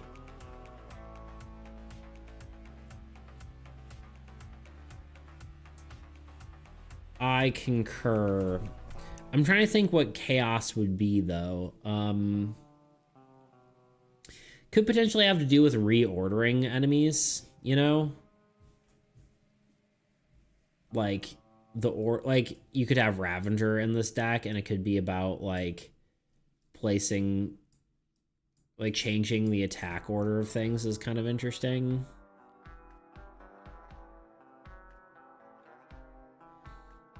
Chaos could be about bringing back cards from the discard pile. I mean, that already exists. Like these cards do that, right? Not this one, but the other two. Cute, you're always on it, aren't you? She doesn't say anything, and then all of a sudden, push-ups. It's like it's all you care about. Just treating me like a piece of meat. Kidding, love you too.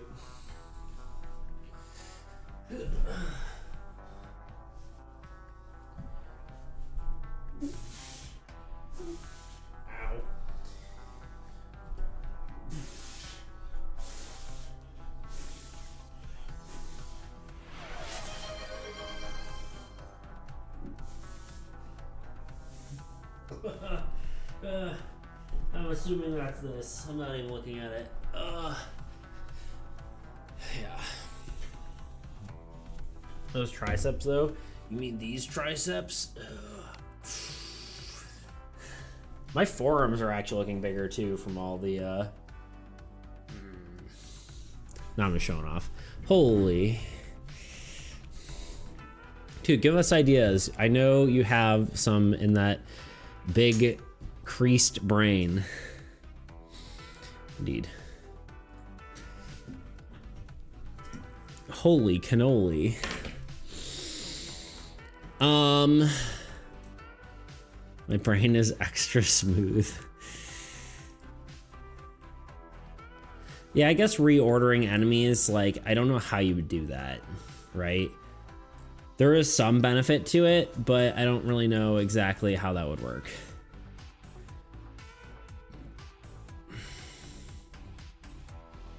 Drawing stuff from the discard pile feels redundant with these two, though it could be in the deck. Like it could be we could also have like, I'm working on a video, so I haven't been super attentive. You're good, dude. I'm just playing. I'm just teasing, my friend. I should have been working on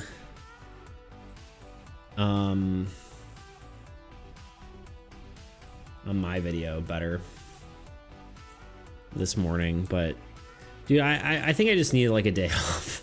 I think I just need a day off, but maybe not. I don't know. I'm just tired.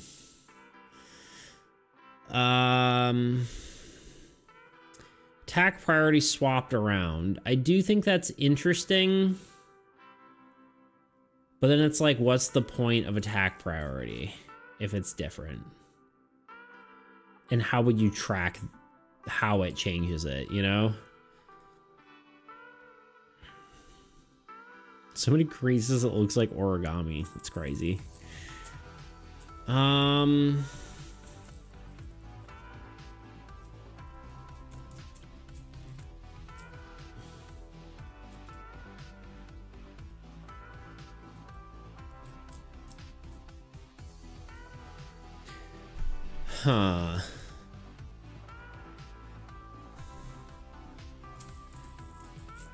I'm trying to think. I'm trying to think if I have any thoughts in here.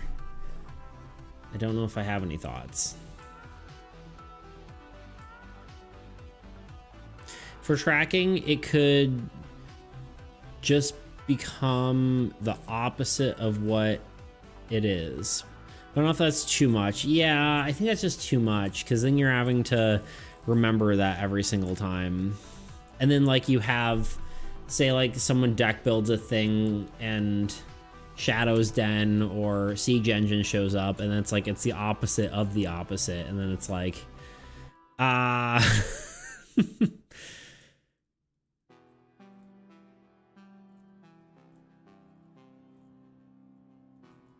an opposite doesn't always work with every card. I guess it could swap first and last priority. Yeah, but then, yeah, lands are your front line, which is maybe interesting, but I don't know how that works, you know? I'd rather that be a card and not the god, you know? I think that could work as a thing where it's like kind of like Siege Engine, but different. It's weird that it's a lot more difficult to figure out abilities for the old god than it is for the players. I don't know why that is. Because like I probably can make like 12 different gods in like the amount of time we've talked about this, but the old gods is definitely different.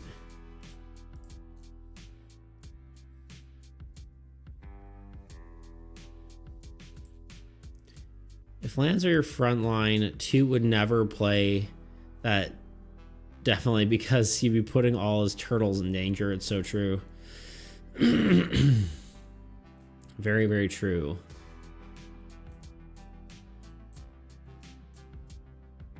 Can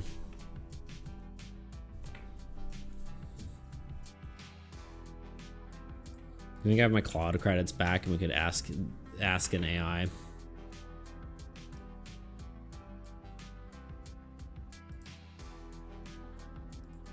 We're reset. Let's just see what it says. I'm just curious. Just get more brainstorming ideas. New chat. What would be a good old god of chaos? I need a good effect for it. Turtles belong in the sea. True.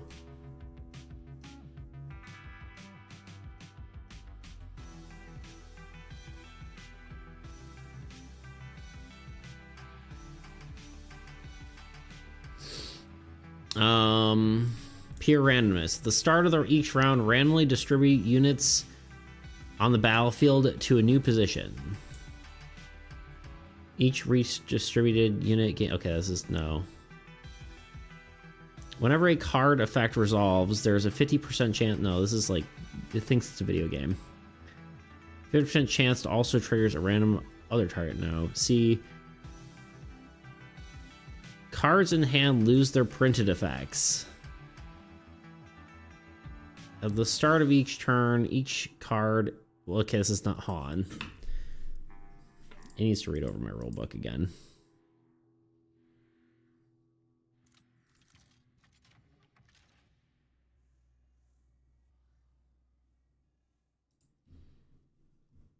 Please hold. I'm curious. The AI doesn't know what's going on. We're trying it, though, just for the giggles.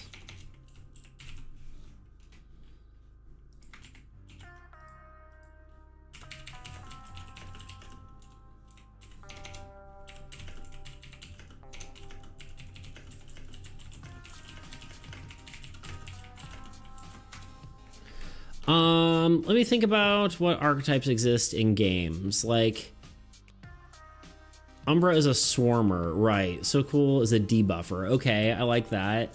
Yeah, like what? What sort of classes?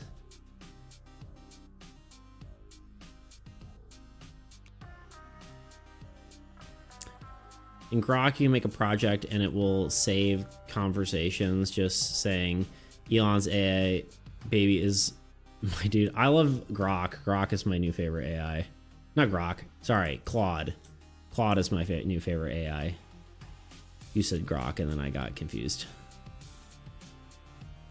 Claude's freaking crazy.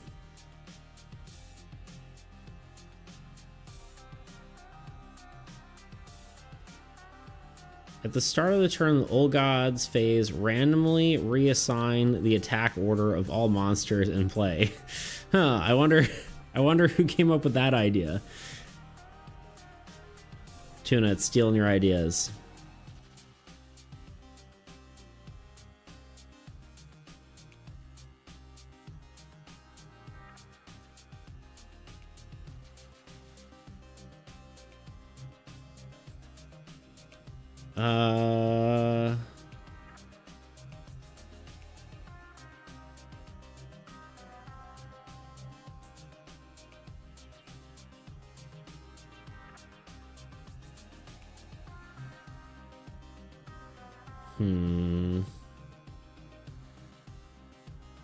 Each player rolls, draws randomly. Yeah, it doesn't know my game well enough.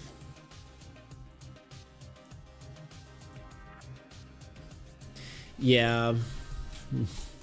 Fully Glycrathy. Claude, I have to take a look into it. Yeah. Claude's great. I'm a big fan.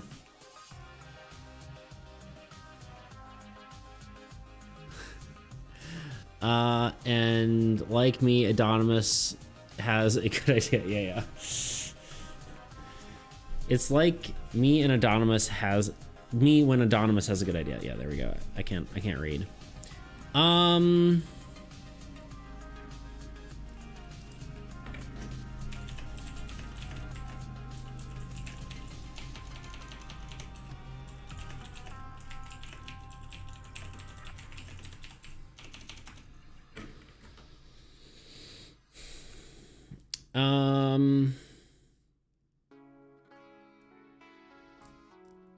Unit gains reduced to a minimum of 1.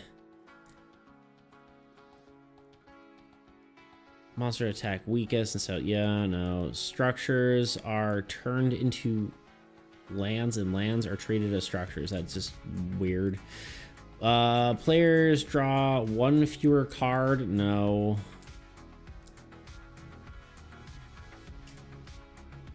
Oh wait, there's a bunch of them here. Sorry, I'm reading this poorly.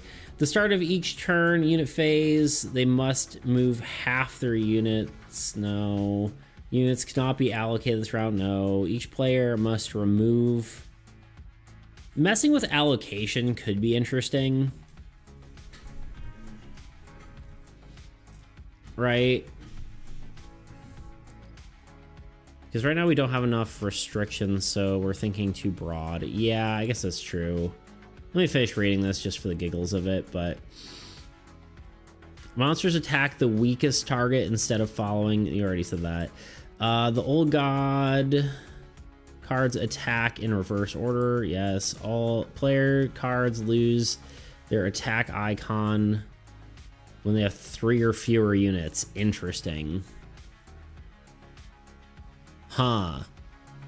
We're sailing without a map. That's true. That is really interesting, though. Players aren't able to attack unless they have a certain number of units. That's kind of crazy.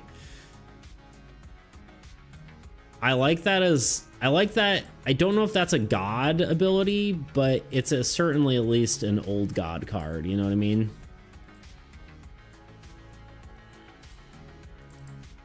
We'll throw it in the beta card ideas.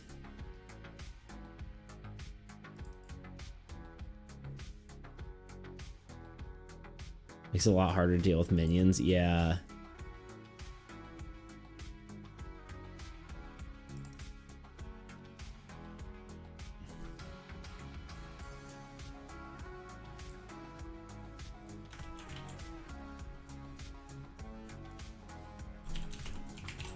I really need to like go through this whole thing and reorganize it. My beta cards. I guess I could.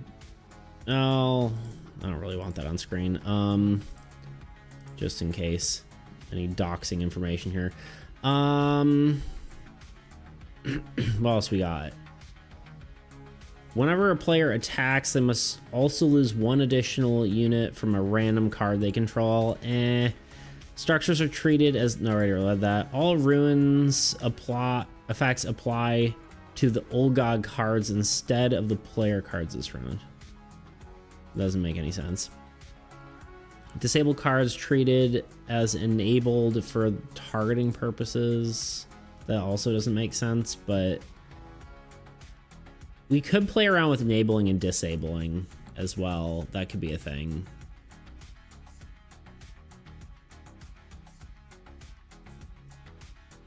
That would be an insane ruins for Umbra to have. True. Could also even be a monster that has that kind of effect too. We could play around with monsters having more passive effects. When a player card is destroyed, the player draws one card from the Old God deck instead of their own. That doesn't make any sense, but I suppose we could have. That's kind of basically what you were saying, except worded wrongly. Players draw one fewer cards. No. Whenever a player draws a card, they must reveal it to the Old God side of the before adding it to their hand. That doesn't make any sense because the Old God is not a player. Once per round, the first spell a player plays discard with no effect. No. Each wasteland in play increases the Old God's minion draw by 1. Minions do not go to the discard pile when destroyed. They return to the top of the minion deck. That's doesn't really matter because the minion deck is reshuffled. Each monster in play gains +1 strength for each monster in play. That's kind of a scaling mechanic that could potentially work, but I don't know. Doesn't really feel chaotic to me. Yeah, Chaos was Disruptor having disables is interesting. I did consider that briefly, but it could get easily obnoxious, yeah. What if there was a monster that did no damage but disabled when it hit? I had thought about that before too.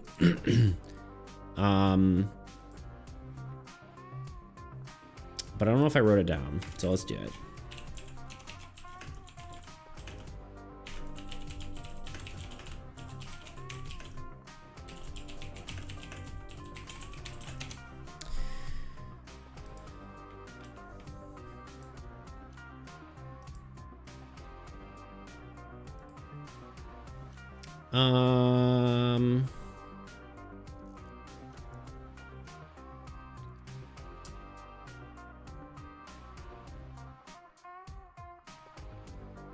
Let's see, there's only 3 more left here. Players cannot voluntarily move units to heroes this round.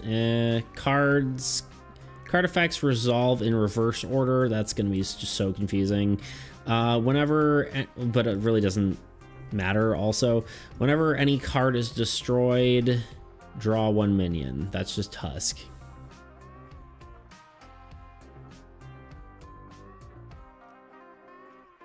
What was your question? Ask it for archetypes.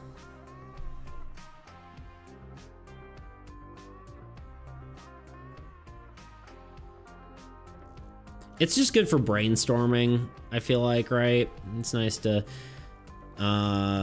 just get ideas out. But Chaos could disable. It could be really interesting if it had some sort of mechanic to randomly disable cards. I don't know how that would work.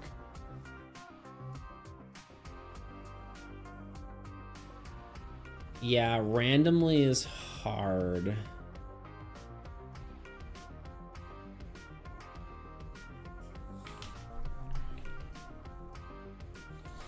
Give me a list. Actually, I probably can just have this on screen if we want something to look at rather than just looking at a blank screen. You can see how bad I am at spelling. Give me a list of play style archetypes.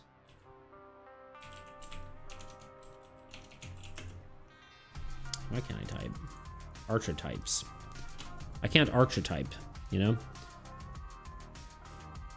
Aggro, Swarm, Glass Cannon, Stall. Okay, let's see. Aggro, Blitz, dump units into a few heroes, push the old god. Okay, this is more for players, but we can just read it. Glass cannon, we can just assume that it's whatever. Stall, keep the board clean by destroying. Yeah, we don't really want stalling. Fortress,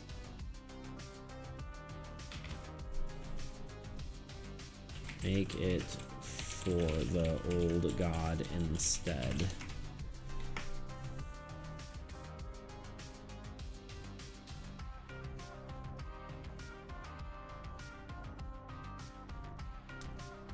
Flood the board with minions, which is kind of Umbra, right? Overwhelm. Flood the board with minions, drawing players small threats before they can stabilize. Burst a few, but extremely high strength monsters that hit very fast. Rush, heavily curse dense, that damages players immediately rather than building pressure. Interesting.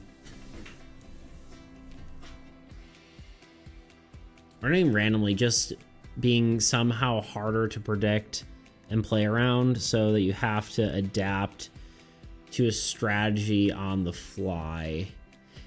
Being hard to predict would be like something like it disables your highest strength card at the end of the old god's turn, right? Because then you'd have to predict what strength your card would have to be by the time,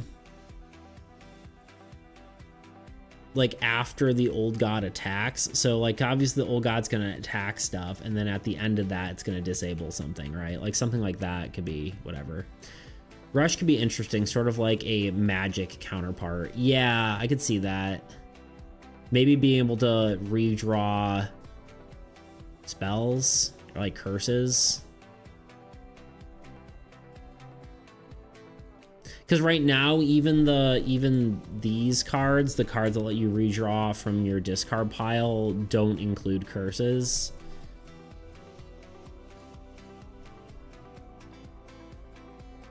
So that could be interesting.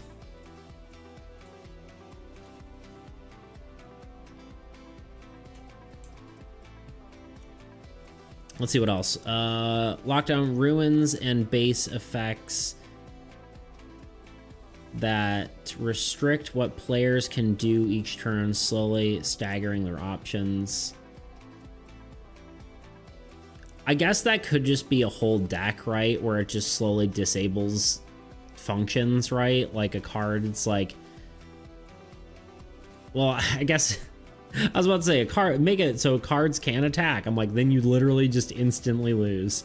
But like disable unit effects, disable triggered effects, disable abilities, right? Like those could be 3 separate cards in like a sort of family, right?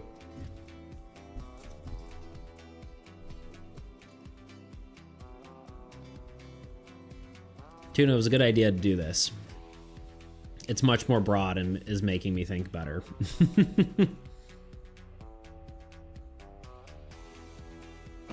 Although, we did originally have that as a function, right? Disabling things, like individual things, but that ended up becoming a kind of a tracking nightmare. Because we're like, disable the land's base effect, right? Like, that was like really weird. Or like disable a land's unit gain, and then we decided to homogenize it to just disabling a card so it was easier to track. Though I think a ruins with a persistent effect or something like that would be a little bit different, but I don't know. But would that mean that deck would have more curses than other decks? Because I feel like you could do that, I suppose. But if it's redraw, if it's able to redraw curses from its discard pile, it doesn't matter if it has more or less curses, right? Because that's kind of how God of Magic works, right? Maybe not lose a turn, but an extra attack step. That'd be too OP for old god to attack twice? Probably. We do have a singular card that lets it attack twice, but I think a full-on attack would probably be pretty detrimental, pretty game-ending, more than likely. Disabling, there's certain abilities that cause that to happen, but you can kind of work around it. So I don't know. Disabling all abilities of a certain kind is easy because you get a really good job of making sure unit effects, abilities, and triggered effects are very visually distinct. Yeah, I think that's different than just like what it was before, where it was like when you kill the abyssal domain, it disables one land's base effect or like unit gain or something. That was confusing, right? Whereas like a persistent effect that disables all of one type of effect is kind of different, right?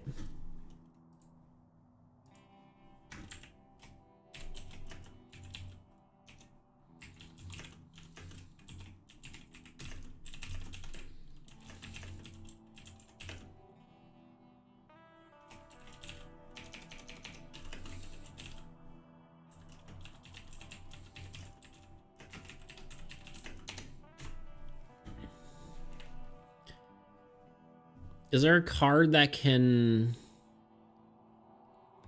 attack again if a player card is destroyed? Is there a card type that can attack again if a player card is destroyed? No.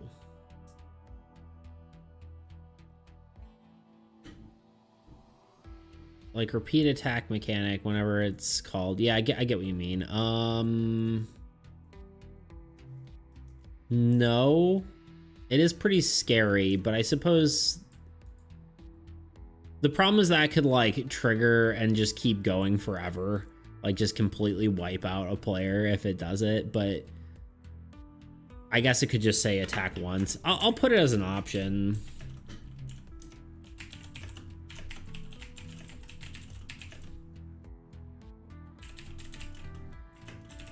I guess it would just be a hero, right? Like maybe just for heroes, like attack again if a hero is destroyed. Okay, let's keep reading these because they're pretty good. Disabler specializes in disabling cards, shuffling, or shutting off effects and unit gain without destroying outright. Right, could be a thing. Continuously, I mean, one kind of thought to that for like the effects thing we were talking about. We could potentially even have something where it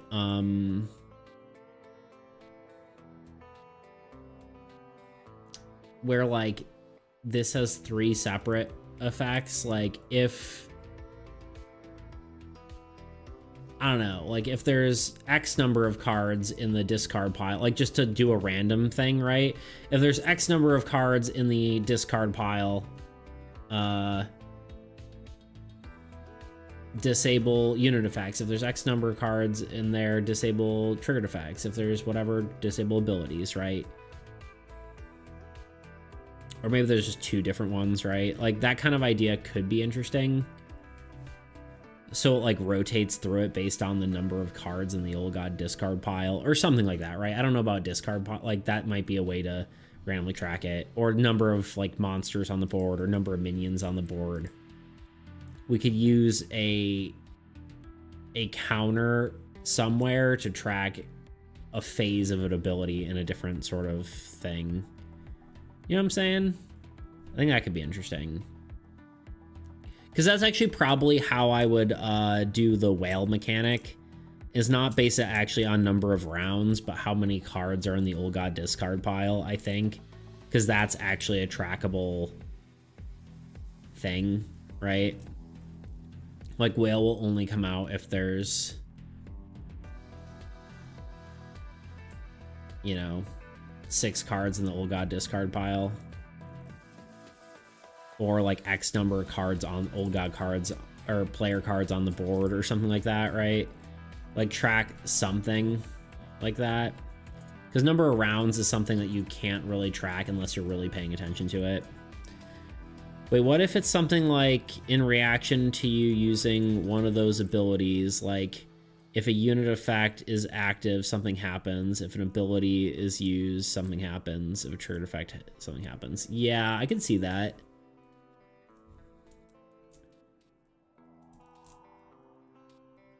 A unit effect is a little bit harder to do, but I think you would have to have all of them to make it fair for all players, but...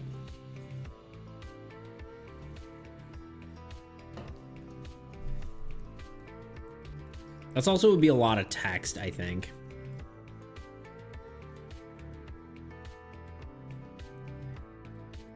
At least for it to be specifically different things. Like, obviously that's what I was saying too, but... It could be if, like, any of those happen, something else happens, right, for the old god. I don't know, we're getting ideas. Let's keep going.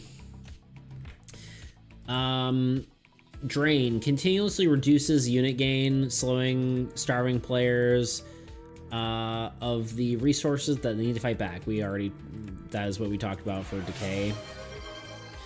Gosh dang, how does time fly? Oh wait, did I miss the ad? I completely missed the ad. Whoopsie.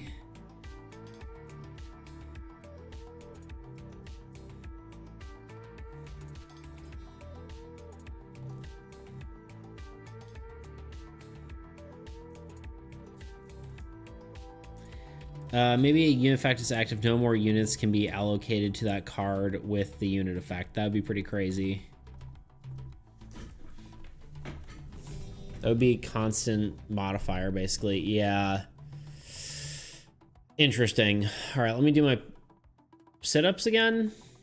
Actually, let me. Sorry, I missed the break. Let me take a quick. A few minute break because I need to stop staring at this for a second. I'll be back in a few minutes and then I'll do my sit-ups. Be right back.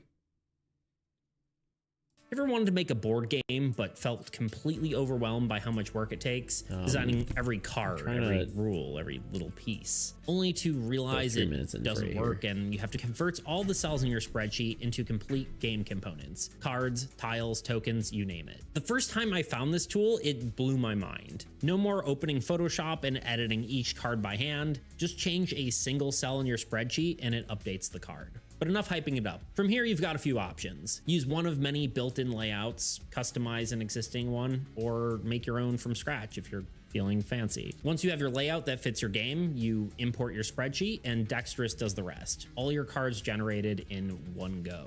Honestly, they explain this way better on their website, but this program really does make making games quickly a breeze. Without it, I don't think it would have been possible to make a game in 24 hours. But we're not done yet. Dexterous also lets you export components directly to platforms like Tabletop Simulator or screentop.gg. And of course, it can also export them to printable formats as well. Now I get it, printing your game and holding it in your hands is tempting, but I would urge you to stay digital as long as possible to maximize your time and rapidly develop your game. Why? Because exporting from Dexterous to Tabletop Simulator just takes a few minutes, and there's no need to spend hours printing and cutting out every single card after every tweak. By keeping things digital, you can iterate fast, testing new ideas instantly, and spending your time actually improving the game. And of course, all this leads to one of the most important steps, playtesting. Having your game on Tabletop Simulator can help with this as well. You can test it with your friends or complete strangers from one of many Discord servers dedicated to board games. A few good ones include Tabletop Simulator's official Discord, Break My Game, HTCG, Tabletop Craft, Dexterous's Discord server, and what's this? My very own Discord server where you can test your games and play mine as well? Wow, wild. You should definitely join that one. Jokes aside, getting playtests might feel intimidating at first, but I promise you it's easier than you think. Or heck, if you really can't find anyone, play it yourself. In fact, I recommend this. Solo playtesting for your first few playtests generally helps find a lot of the glaring issues without having to get another player involved. While you playtest, take detailed notes. Track what worked, what didn't, what felt clunky, what confused people, what part of the game had typos. All that information comes incredibly handy when it comes to actually revising the game. Speaking of revisions, thankfully with Dexterous, this part is actually extremely simple. Go into your spreadsheet and tweak what needs fixing based on the notes you took and playtest again. It's really that simple. Up next is art. Now this can be done really at any point in the process, but a lot of people will tell you to save the art for the end because the mechanics are more important. And while there's some truth to that, if working on the visuals is what keeps you excited about your game, then work on the art. Because at the end of the day, the most important thing is that you have the follow through to finish your project. Plus, working on art is a great way to give your mind a break when spreadsheets and game mechanics start to melt your brain. That said, if your goal is to finish a game quickly, I recommend sticking with a simple art style, something that you can realistically finish in the time you have. For example, in one of my 24-hour games, I ended up just using silhouettes to avoid getting stuck in the details. Even for my main game, I kept the style simple so I can produce cards more quickly. Now I use Photoshop for my art, but you can use whatever tool you're most comfortable with. The best tool is the one that you can work with fastest, especially if you're on a deadline. So now that you've got your game, you'll need a rulebook. Honestly, I'm probably not the most helpful for this one because I'm dyslexic and I can't write to save my life, but I do have some advice for you that makes the process easier. First, wait until the end to write your full rulebook. Once your mechanics are locked in, it'll be much easier to write clear instructions without having to rewrite things. That said, don't forgo writing anything at all. Make sure to write down your core mechanics and your key rules, making sure to get some quick notes, that way you can flesh it all out later. Second, use tools like ChatGPT to help revise as you write. It might not be able to tell a good joke, but it can help you clean up your writing and make it sound more professional. Just don't expect it to write the whole thing for you. It'll get things wrong unless you already know what you're trying to say. Of course, this whole step is potentially skippable as long as you're there when the game is played. Still, I thought it was worth touching on, especially if you're planning to share this game beyond your immediate circle. And lastly, printing your game. Once you're happy with your game, you can then print it out and play it in the real world. Usually I use the thickest cardstock my printer can handle. For cards specifically, I recommend using card sleeves. Not only does it make it feel way more usable, but also prevents them from sticking together. Alternatively, if you don't have heavy paper, you can just print it out on plain paper and back each one with a real playing card into the card sleeve. So there you have it, all my tips for making a card or board game as quickly as possible. Of course, a game made in 24 hours won't be perfect. One of my own games has been in development for a year now, and I'm still not done. But that doesn't mean a game made in 24 hours can't be fun or worth making. That's why I really encourage you to give it a try. Set a deadline for yourself, whether it's 24 hours, a week, or just a focused evening. A timeline can really do wonders for pushing you past perfectionism and actually finishing a project. And when you're done, come to my Discord server and show us what you made. I'd love to see it, and maybe we could even play it together. Anyway, thanks for watching, and I'll see you in the next one. If you don't mind, just off the top of your heads, would you mind like telling us what your favorite and least favorite part of playing this was? I'll be honest, and I hate to say this, but I don't think there was a single thing I enjoyed. My friend Kyle and I made a game in 2 weeks for a competition, and as you can tell, it didn't go very well. But what actually went wrong? To get into that, let's start from the beginning. As I've been trying to get into more game development communities, I found myself stumbling into the homemade trading card game Discord server. And the coolest part about this server is that it hosted game jams, something that I usually thought was reserved for video games. For the uninitiated, a game jam is a competition where you have a set amount of time to make a game. Then you are given a prompt or theme to follow. Sorry, Once I have returned. the time's over, the game is judged, and you see who wins. Kind of like a 24-hour film festival or a hackathon, if you're familiar with Okay, those. I am bald. Now, with I all didn't that out put of the my way, hat back let's on get yet. into the development of our game jam entry for the May 2024 HTC game. Let's do your redeem for sit-ups again.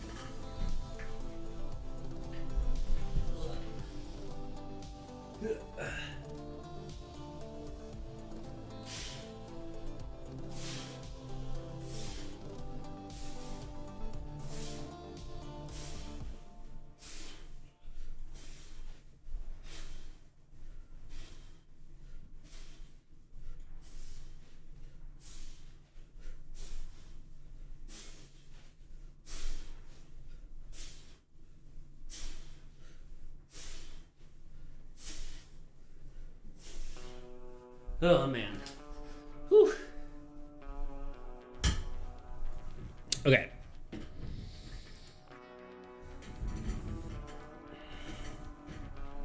Where was I?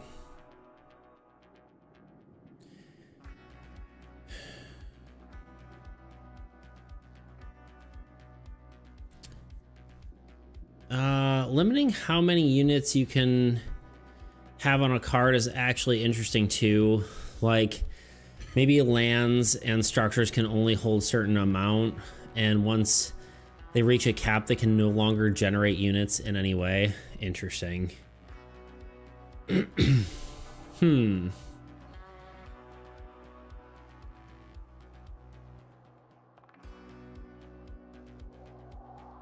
Interesting.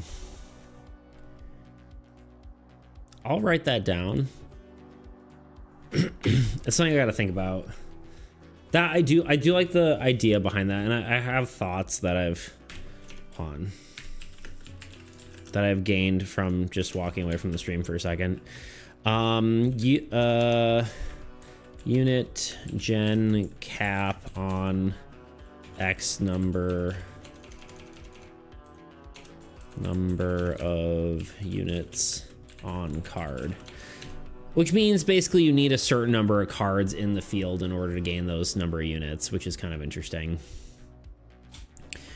Suddenly become restricted by the number of cards you have. Yeah, exactly. And every single card becoming vulnerable, but that would make destruction weird. Not necessarily. Well, yeah, I guess it would. No, actually it wouldn't, because destruction can revive cards, its whole thing. Yeah. Well, like it's, you know, part of its thing, for sure. Okay, here's something I thought about. And it is that here's the partial design philosophy.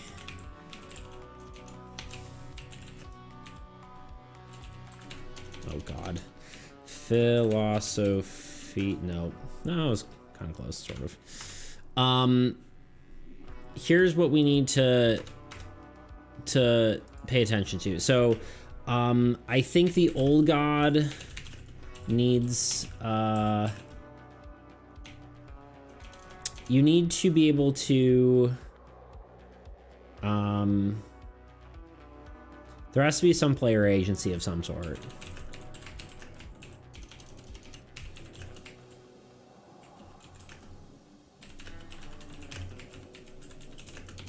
There has to be some player agency in their ability.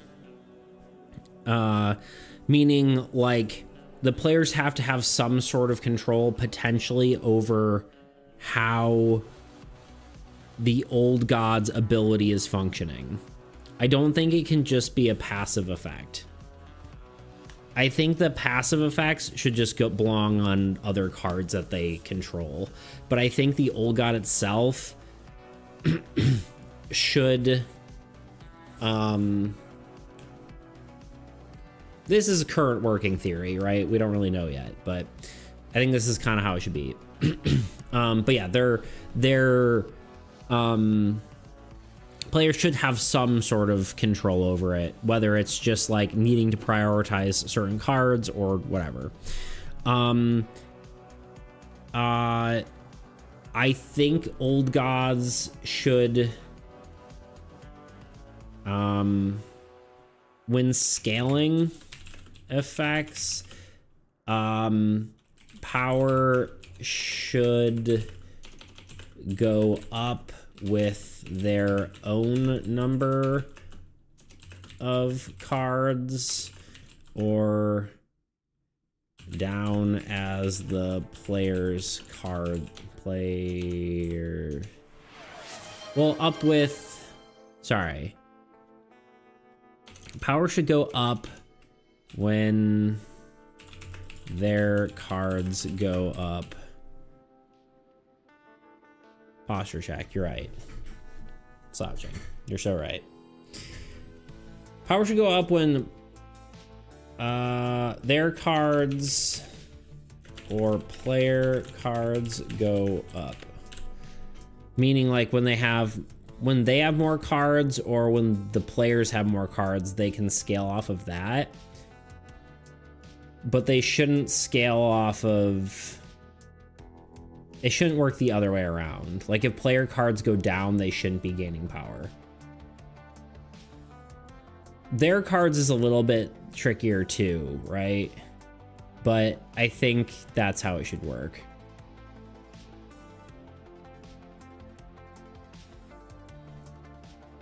The way I read it is you want to play against the old god to be like a puzzle. You're trying to figure out how to play around their effects. Yeah, I think so. Exactly. Yes.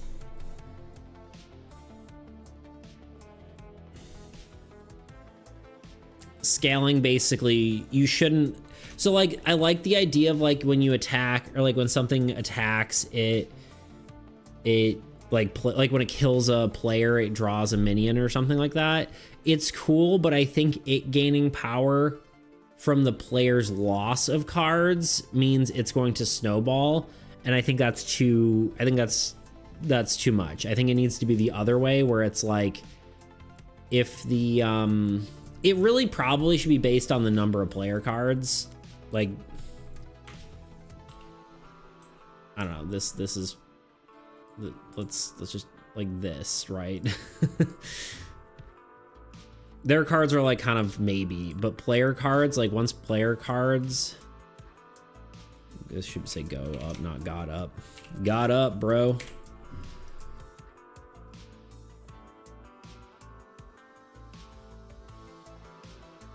What if it's for this turn kind of power up? So it's limited. I could see that potentially. But like figuring out how that works is hard, right? Because like giving it different effects every turn is strange. Unless it's drawing, like you said, like we were saying, spells. I do think losing unit on every card is still fine, because it's just forcing you to have agency all over your cards instead of focusing on a few. The reason I don't like it, one actually is I'm remembering we've already tried it. And I think it was too much. And two, my problem with it is it feels like it's removing cards viability for certain cards, you know? It makes a lot of other cards less useful, which is fine, like, because it changes stuff up, but for some reason that just, like, I don't know. I guess it in theory makes other cards more useful, but I would rather have it be, instead of like every card loses a unit, like an effect, something more like whenever a player card attacks, a card of your choice loses 1 unit, or you know, something more with more player agency, right?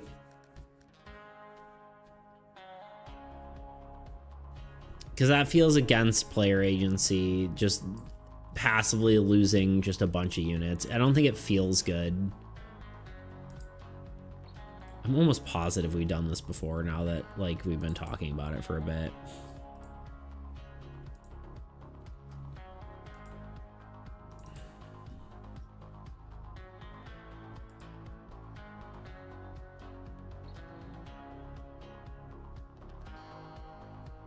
No, too old.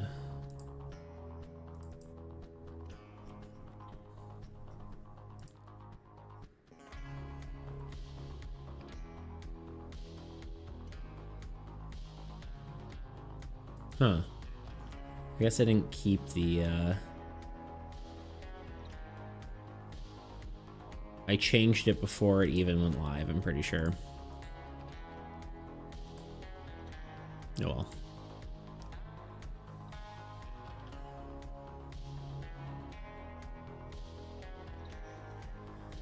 Not surprised too much, but I was hoping there's a different way to have sapping taxing mechanic. I think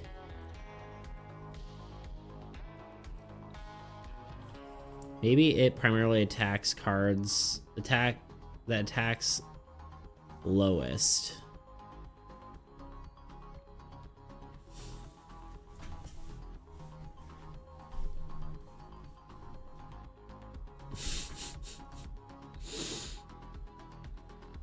Toot.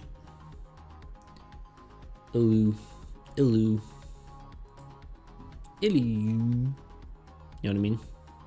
That's me pronouncing that as a word. Anyway. Yeah, Tuna, I think the decay makes sense as like just removing units. I think it has to be triggered off of something. I don't think it's horrible if it's like a unit effect, right? The ability is too powerful to just be on its own, but it could do it if it's like, oh, if there's 4 minions in play, then all cards lose 1 unit per turn, you know? Or if there's 4 heroes in play, then everything loses 1 unit per turn. I think it needs some sort of like caveat. For every I don't know, 6 player cards in play, the players lose 1 unit per turn, right? So it's like 1 unit at 6 cards, 2 units at 12. It needs some sort of caveat, because then you can be playing around like, oh, is it really worth me playing this 12th card, or should I leave it so we don't lose, 12 units next turn? Or more than that, like 24 units next turn, right? I don't know, something like that, where it's like it has some sort of player agency, where like it's a choice, because that's kind of how the Old God works. It's always based on a choice. Like, that is the most fun part about the Old God, is that like, yeah, it's the player agency of how to defeat it. Well, that's interesting, because you can still play more cards, but you're going to be thinking a lot more about which ones you play. Yeah.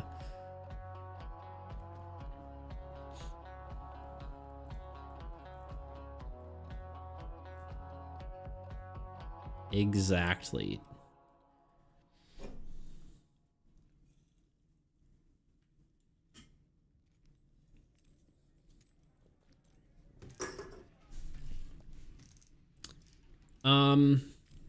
Let's finish going through these archetypes, because I think that was really actually some good information there. And then once we're done with those, we'll I don't even know if we're gonna get to actually finalizing these today, because well, I guess we got half an hour at least, but I could go longer too, because I was out on Tuesday, but I don't know. We'll think about it. Anyway, Disabler, we did that, talked about that one. Drain, continuously, oh, we already said that one too. Wasteland Flood, stacked wastelands rapidly snowball out of control unmanaged waves of threats. That's sounds insane and probably too much. Minion Factory keeps the minion deck cycling aggressively, overwhelming players. That's basically the same as Overwhelm, I think.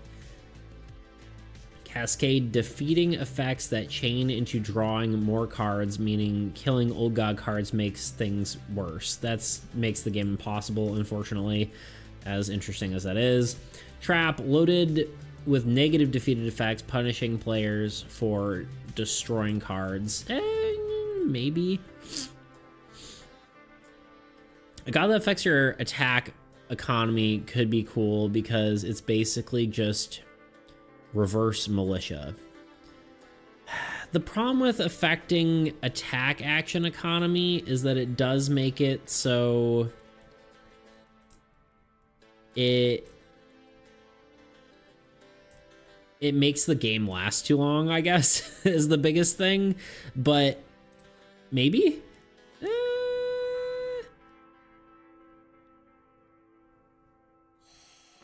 Yes, do all negative death effects. Fuel my whale hunter. There you go.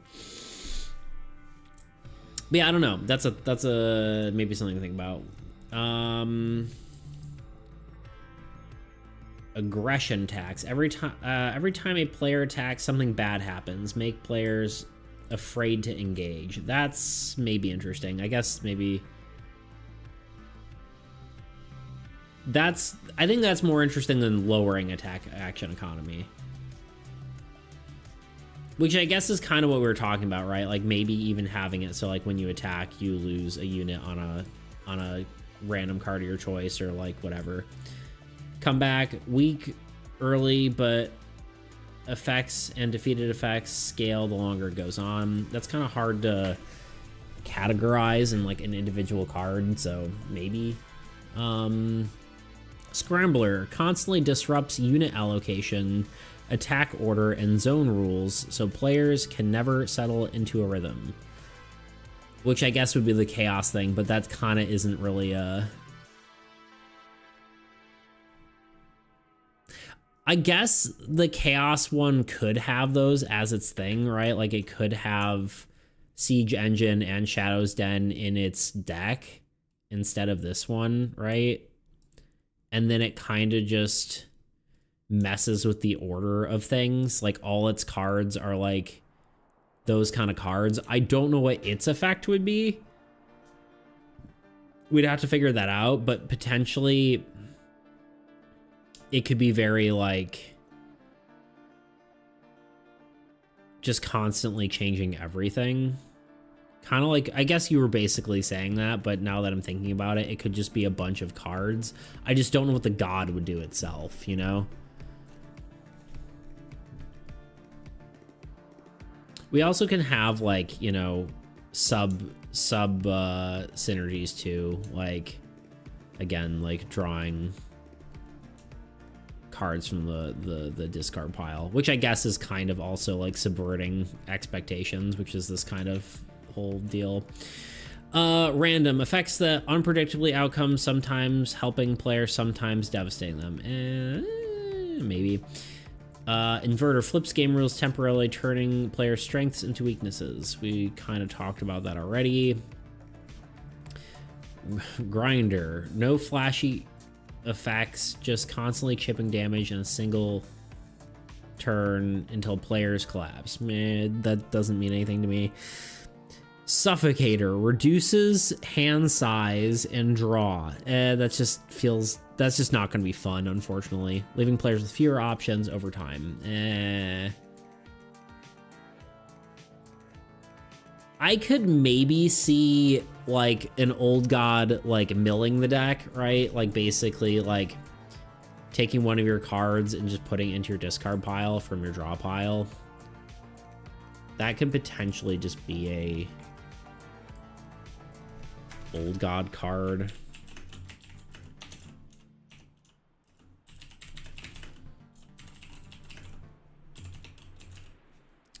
What if Chaos could somehow reallocate units? I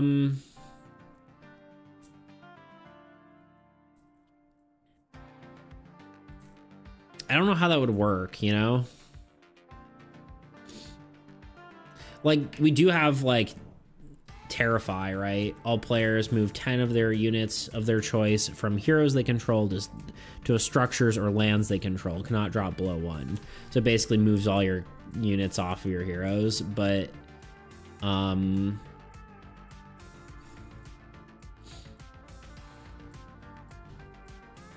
like I don't know how that would work for a god, you know? I think we're getting a lot of good thinking done, but all right, last one. Inevitability. Starts weak, but has built-in win condition that ticks closer every round, regardless of what players do. Yeah, I guess that's kind of, interesting.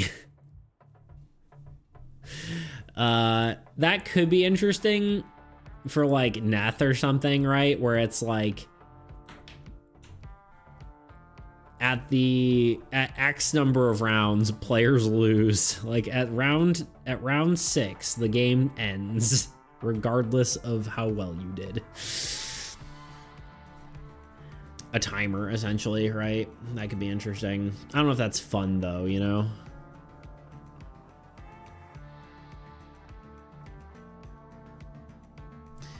Neither out of imagine something it would do with switching lowest to highest. I could see it just disabling allocation.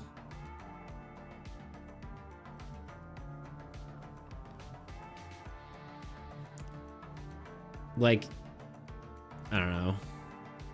I could see something like the highest number of, I could see something like the highest number of, what's it called? Whatever players have the most cards of is disabled. Like you can't allocate units to the card type that has the most type of cards or something like that, right? Does that make sense? So like if you have 6 heroes, 4 structures, and 2 lands, you wouldn't be able to allocate units to your structures or heroes because there's the most of them. I can see something like that, right? It's not really chaotic, but it's... But that would also get weird because normally you have the most heroes in your deck anyway, so it's like... You know what I mean? I think disabling probably is the best bet, like going with some sort of disable strategy for I think okay, here's my current thoughts of the whole thing. Oblivion is very minion focused, very, you know, Zerg swarm, right? How has it been half an hour already? I don't even understand. So cool decay would be, I think, just that, like you're saying, some sort of unit reduction, right? Unit reduction over time, or even like card reduction or something, right? Like it just basically messes up it lowers your stuff in some sort of way. Like, yeah, if a hero attacks, it lowers your units or something, right? Some sort of, or if you have too many cards, it lowers your units or whatever, right? Like the 6 cards reduce your units, something like that. Chaos, I think, would probably, some sort of disable strategy probably would be good. And see, the issues are always way less structures. Yeah, so I think that's not quite the way to do it, but so it would only be heroes and lands and could make the game impossible. Yeah. Yeah, I think that doesn't really quite make sense, but yeah, chaos. I mean, chaos could even like be disabling player and old god cards potentially even.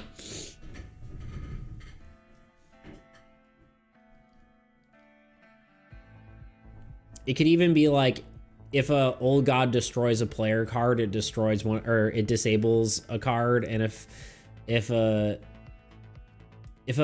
monster destroys a player card, then they disable a card. But if a player destroys a monster card, the player disables a card. You know, it could be something like where it's like a double-ended, like just no matter what, things are just getting disabled.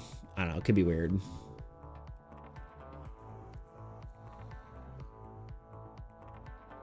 Disable strategy of chaos, but have it be the only one that can disable, and then you can fill the deck with a bunch of sub strategies, so it could just have a lot of different things to throw at you. Yeah.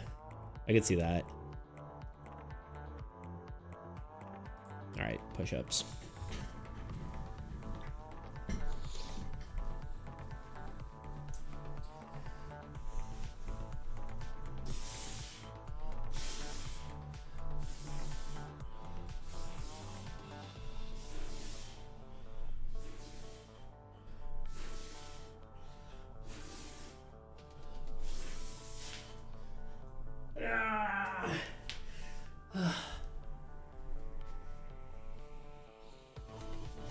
Jack of all trades, a master of none type of boss. Yeah, I could see that. I mean, one thing to think about too is we could also do like a disable synergy, right? Like for every card disabled, this god gets X, right?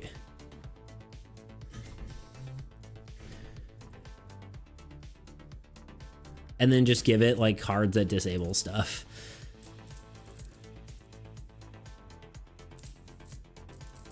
Which means we need to make a bunch of cards that disable things, but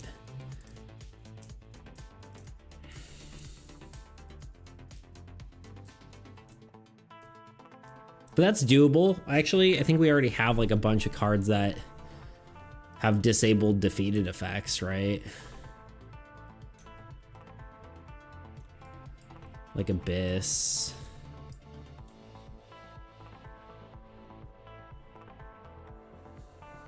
So like disable's bound to take too much agency away at some point? Probably. Probably. I guess technically all lands come in disabled. It needs a measured amount. Yeah, it's true. But like there's not really much difference between disabling and attacking, right? Well, I guess there is, because players won't be able to use their abilities. I don't know.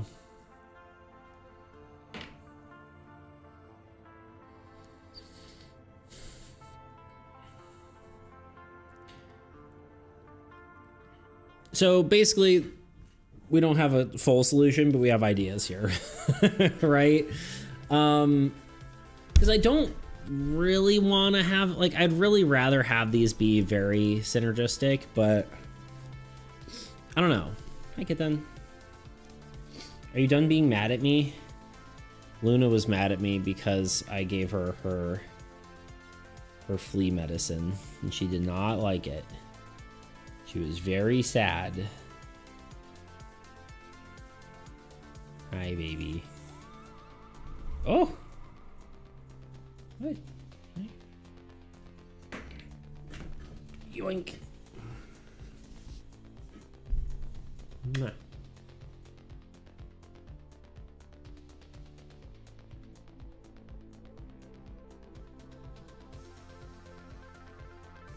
I like the idea of disrupting your strategies. Yeah, that's true.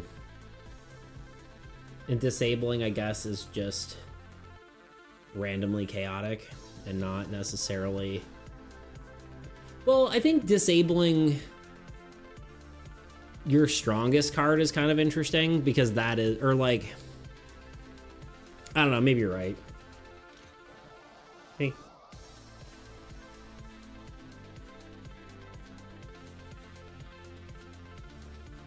No. Your cards getting disabled is disrupting your strategies, though. You know what I mean? Hello, Tebow.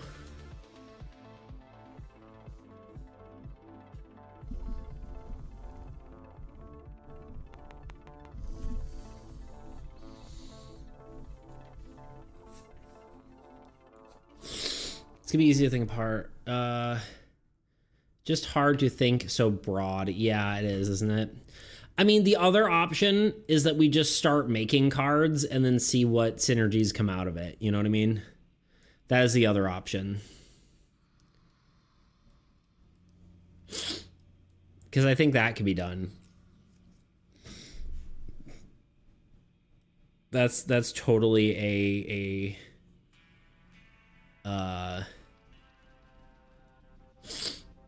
thing that we can do. How you doing, Tebow? How was your not being here?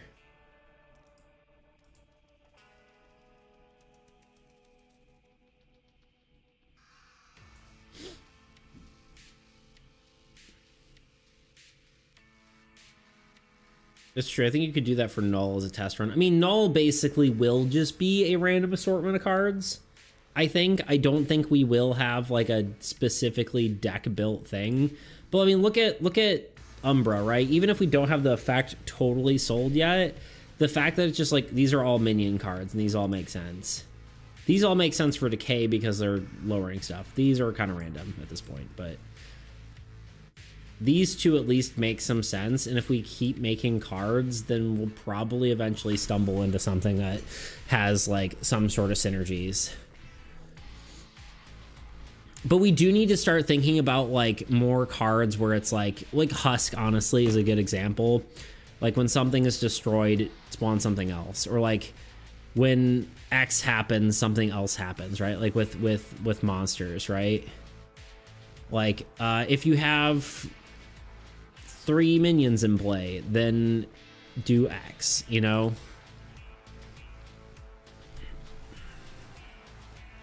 Tired. Feeling very dull lately. I don't know why. No art, no music, nothing really happening for at least a week now. But I won't bother with y'all with that. You're good, dude. I mean, I feel it. I don't feel like I've done anything all week, but then I also like, I think that's probably untrue, Tebow, because I think you were working on music, or at least looking at it. But I think we all have a habit of being hard on ourselves. You know what I mean? Because like if you look at I literally made a freaking Twitch extension, and I'm like, oh man, I did nothing.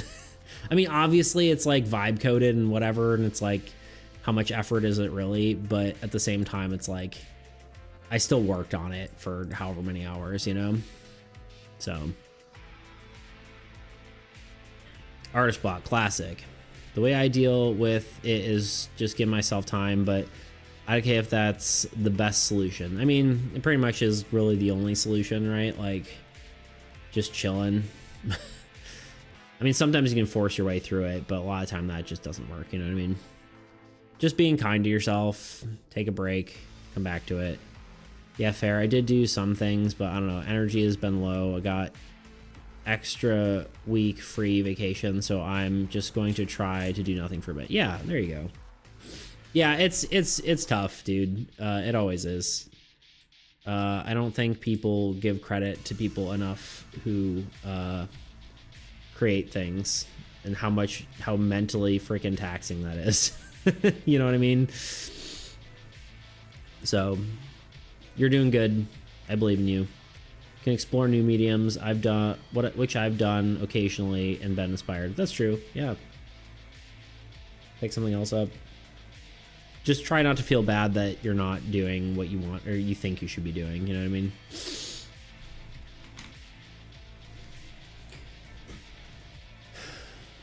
But yeah.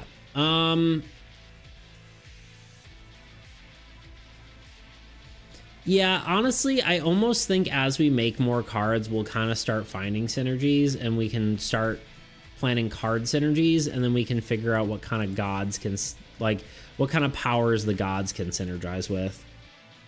I did want to have this conversation, though, because I think it was very important to, like, figure out what we're going for. And, I think that's good, right? Where we just kind of start making some cards.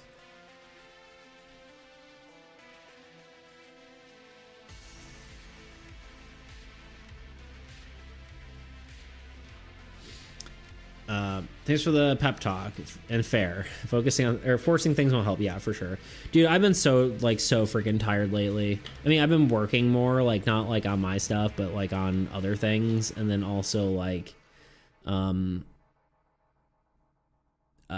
know, allergy season, all that kind of crap. And that really, all that kind of stuff knocks you out. So I'm there with you, buddy. I feel ya. So yeah. I don't know. What do y'all think? Do you think we should, speaking of forcing things, do you think we should force to try to figure out what abilities these should have? Or do you think we should just start making some cards and then hope for the best? I mean, we kind of did that with like the beta cards a bit, I think. I'm trying to think what we did with the player beta cards.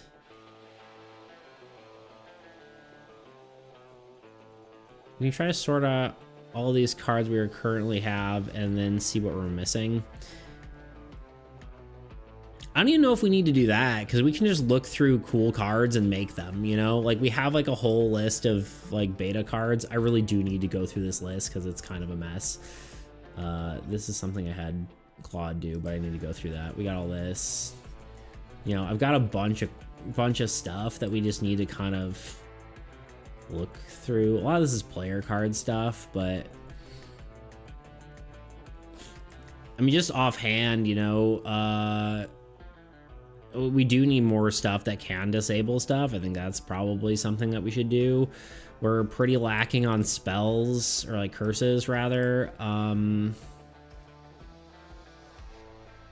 mean, just talking about this, we're, you know, synergies between card types, you know, like, I don't know. Like, Amplification Tower is one of the few that's just like, minions are better now, you know? Let's try that. Just making cards. Sorry, lost the context window.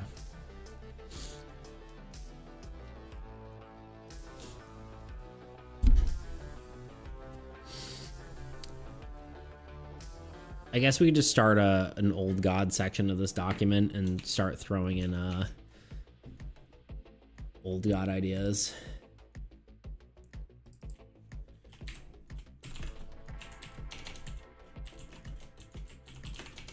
I don't think it can hurt to make new cards in any case, but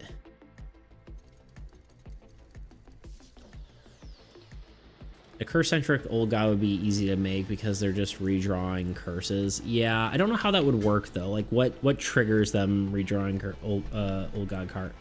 Sorry, what triggers them drawing curses? That could be chaos too, you know.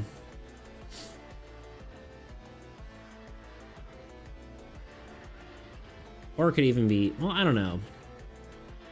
The biggest thing I'm worried about is accidentally creating another old god and being like, ah, shit, well, now that needs to be in the game. Well, now we need to make 20 more cards. You know what I mean? That's why I'm kind of being cautious about the whole thing, but at the same time, we probably should just start making stuff. Because, like, let's look at the player cards for half a second.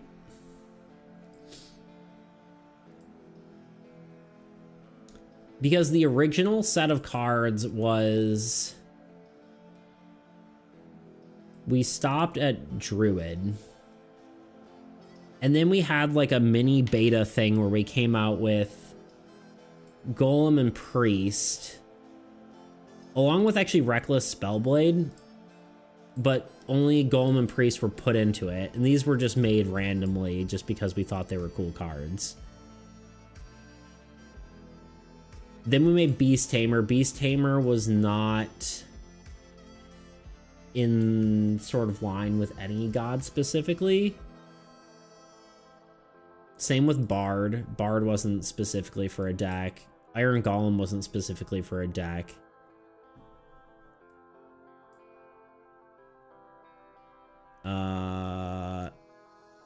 Marauder, Pyromancer, Blood Moon Assassin were all for a deck. Indomitable King wasn't really for a deck. We kind of just made him.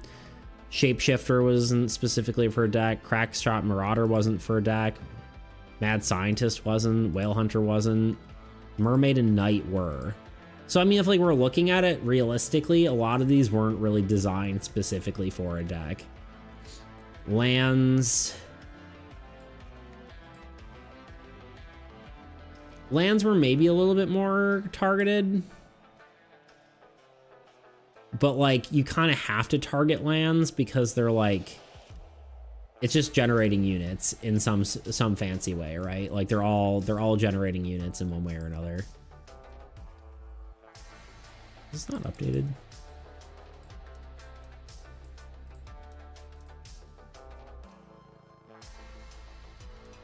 There we go.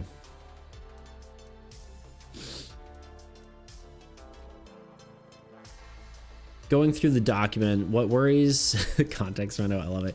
What worries me about making new cards is what if they lock us out of some potential effects for the old god, but if that happens, we just put the card somewhere else. Yeah, or just take the effect and put it on the old god and then rework the card, right? We're not ever locked into anything. We can always rework something.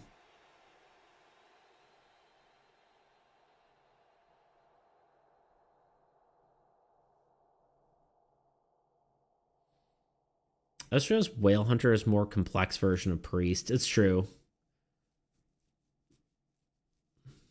That is very true. Well, a thing that happens with Mad Scientist and Whale Hunter is they brought additional nuance to their respective decks. That's true.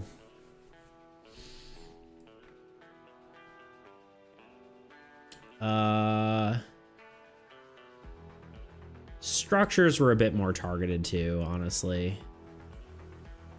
But honestly, the biggest thing is the redeems, for the most part, like all the redeems from people, which are mostly heroes, are less deck centric than like all the other cards I made, right? All the other ones are like, this is specifically for these guys, you know?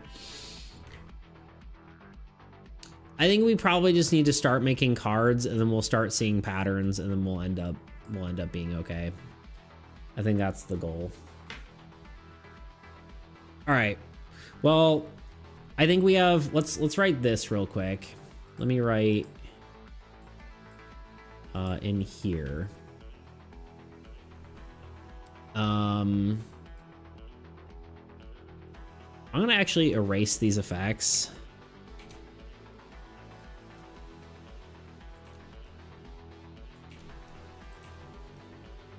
This will be solo.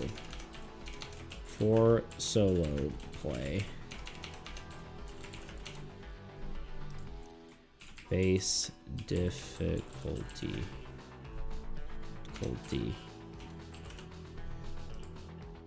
Decay slowly we'll just kind of talk about their archetype. Slowly erodes the player's units / cards, etc. Oblivion swarm minion draw some sort of mechanic on X number of minions.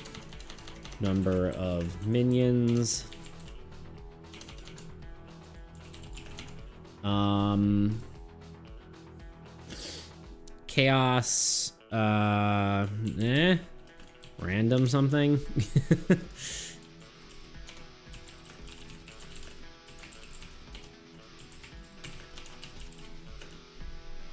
Disable. Entropy. Oh no.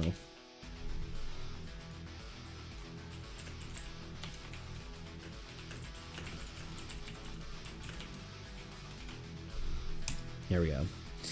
I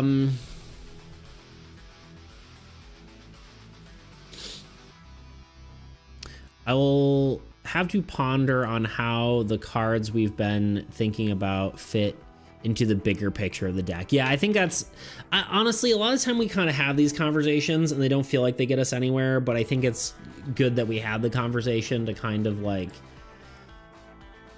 you know, figure stuff out, right? Kind of understand what we're doing.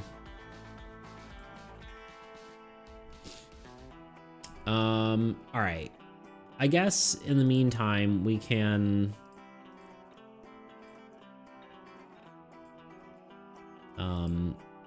let's just let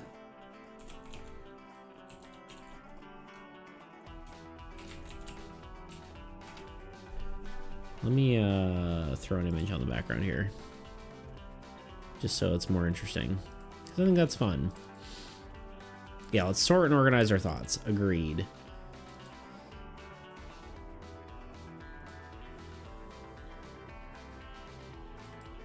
I'm gonna throw an old god card in here because it feels correct.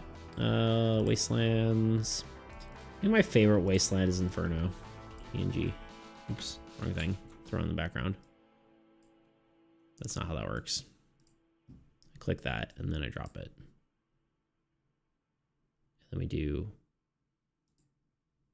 make it big, then done. That might be too bright, honestly, but whatever. Anyway, yeah, I think that's too bright. Okay, this really doesn't matter, but I feel like it looks nice for stream, even though it's like pretty unimportant. We'll just do forest. There we go. That's better. Okay, let me just start by grabbing all of these old god cards and just eating them into here, you know what I mean?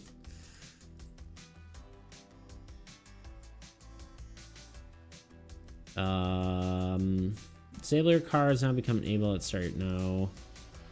No. Leapfrog OG card. This. Cool. Whale. Nah, I don't think we're gonna do whale. I think that's too weird of an idea, you know? Can't do that as a card. I don't think we can do it.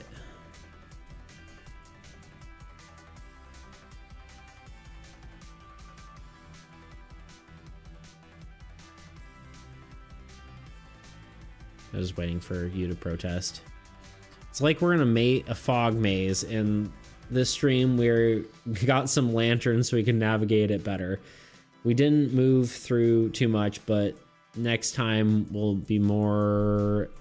We'll move more, and than we would if we didn't have the lanterns. True. Sorry, I also can't read. You know, I can get rid of some of these. Mermaid we already did.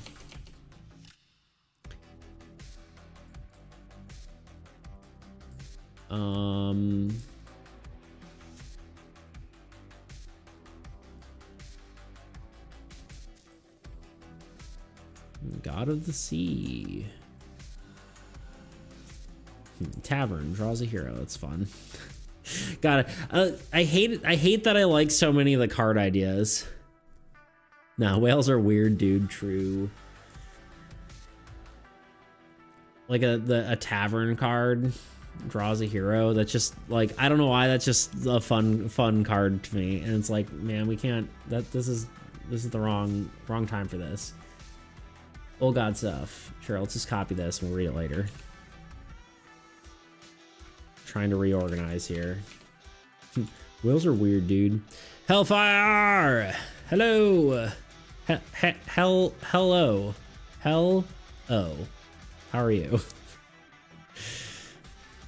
Also, whose idea was it to have such a pure, innocent creature and be a bad guy? Ban whoever suggested that. True.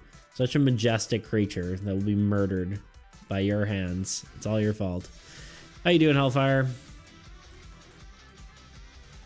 How's life? Hello.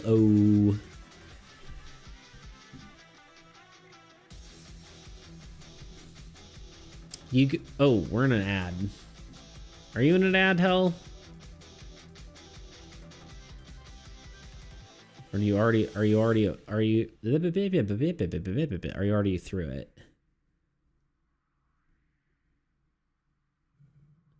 Blind Rage, attack until you die. We basically have that. That's Pyromancer. I think we're all in an ad. This is all a simulation.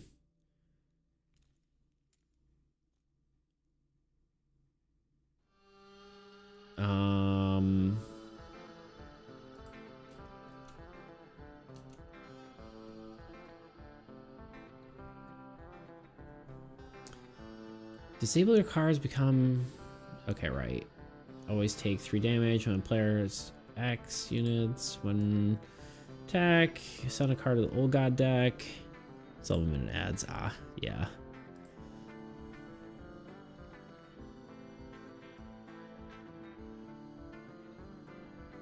On death effects for players. Gotta see. Gains units based on heroes. Dragon hero. Card that puts Old God card back into the deck. That is kind of cool. Bank. I do still want to do a bank. Tebow was talking about that. Maybe Tebow will do a bank. We're trying to think of effects for the Old Gods. Do you have any ideas? We have Old Gods. Silly Roads players. One that starts. I heard me. You were talking about a bank card or whatever. I heard me. I heard you.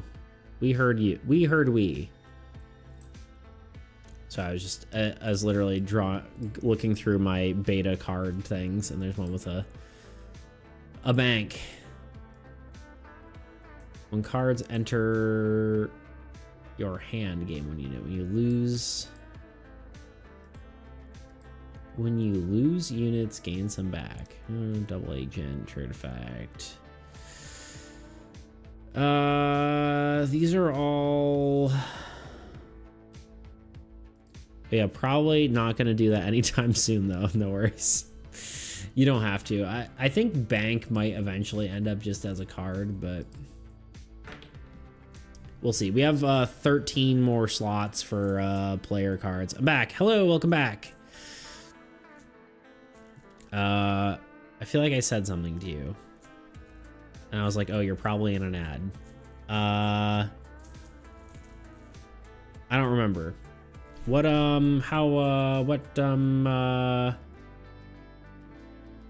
you go to that concert yet, or was that something that you were doing?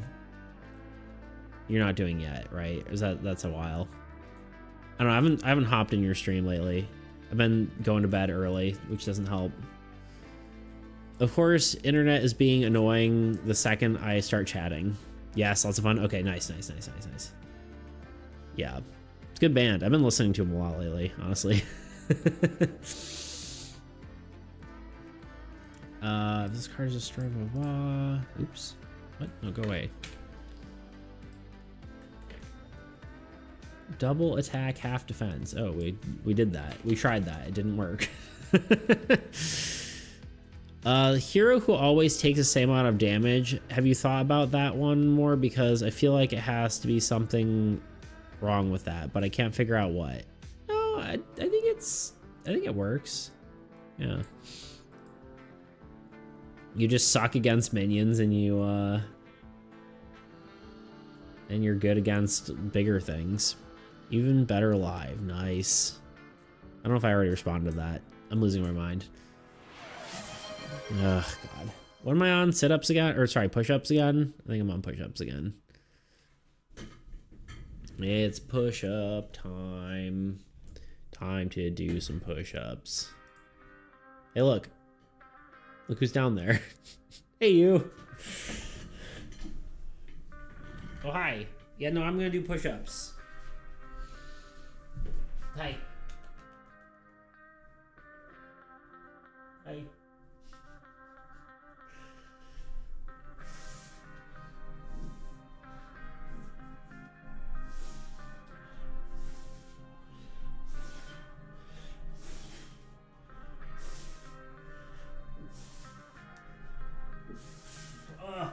This is a rough stream.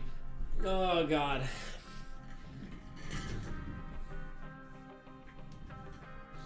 What about an old god that corrupts players' troops?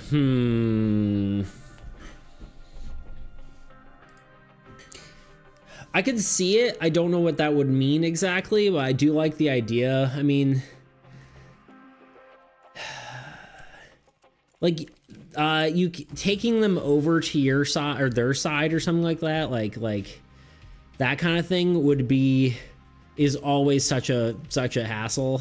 Not a hassle, but like Whale Hunter and stuff like that have like the it gets very confusing very fast.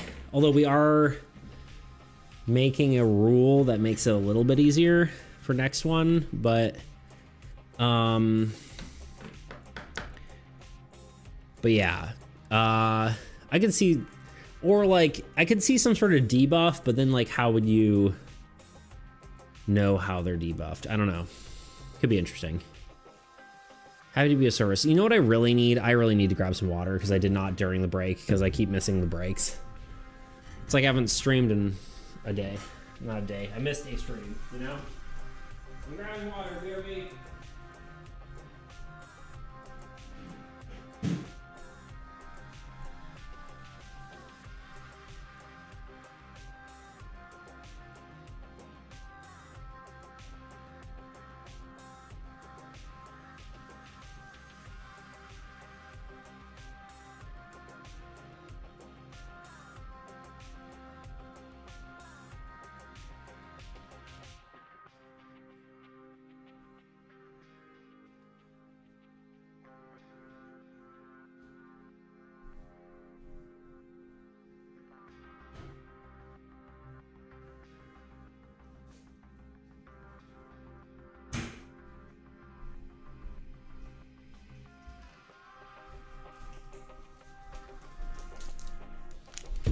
I'm back.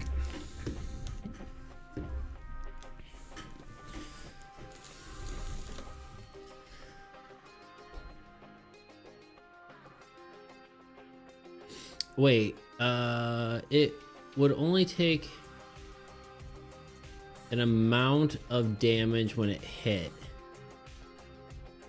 When hit, not when attacking. Correct. There's probably a lot more balance. Yeah. That's exactly how it would work.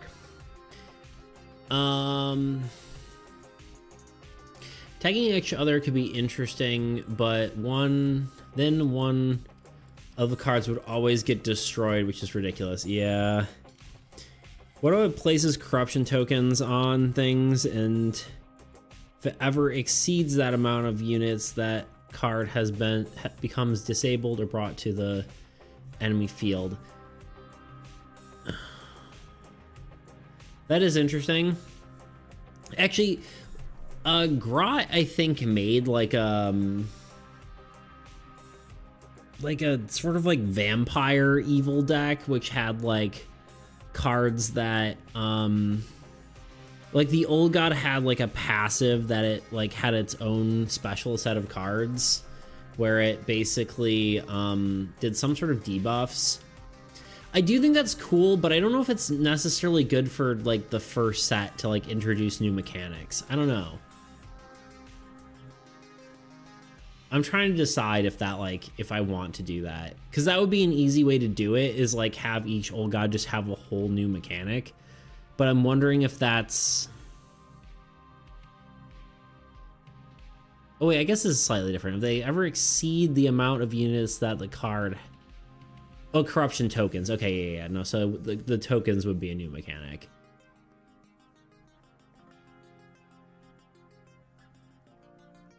I don't know. That is interesting.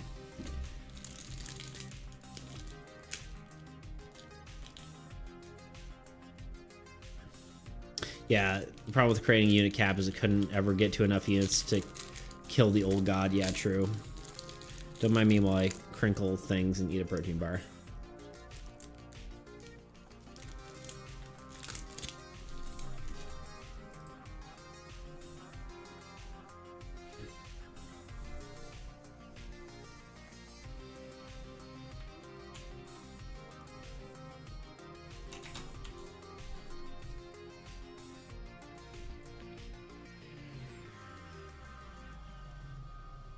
You need to be careful. It's not something that necessarily prevents it altogether. Yeah. I do like the concept though. Could be cool. Some sort, like, I have thought of doing alternate mechanics because I wonder if I still have that thing that Grot sent.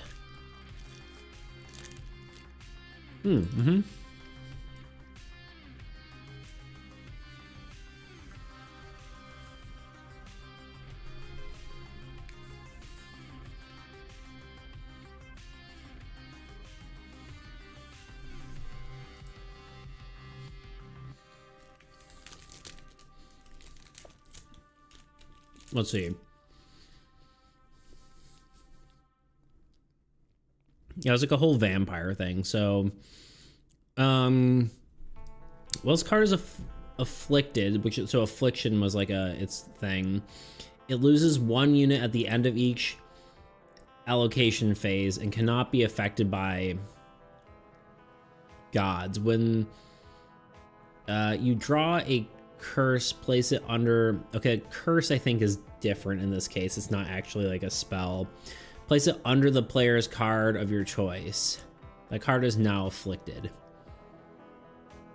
So yeah, it was an affliction, so it was like another status effect, which I do think is a really cool option.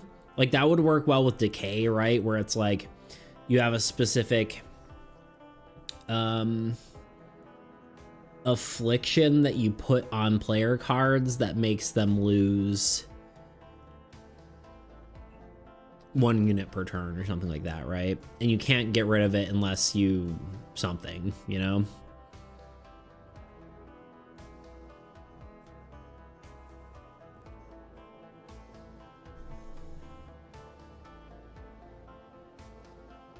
When a monster attacks, draw 1 minion.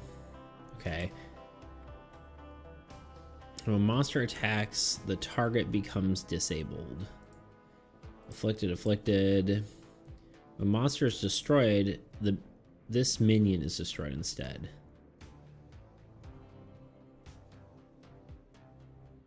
Interesting. Sorry, I'm looking at all afflicted cards lose 2 units per turn instead of 1.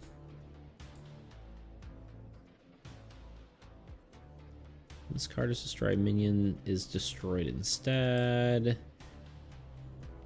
This card destroyed both cards from curse cause shuffled into the both players' deck. Okay.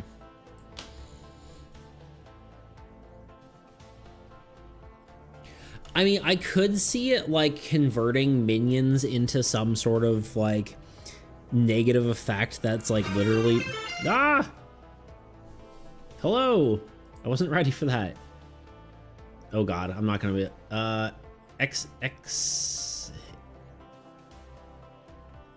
Hister?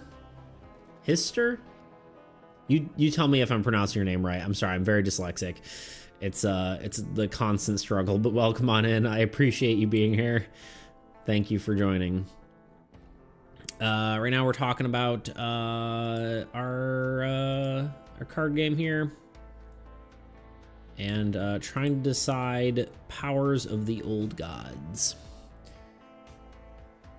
What if we use something different in units between lowest and highest card as a condition for something?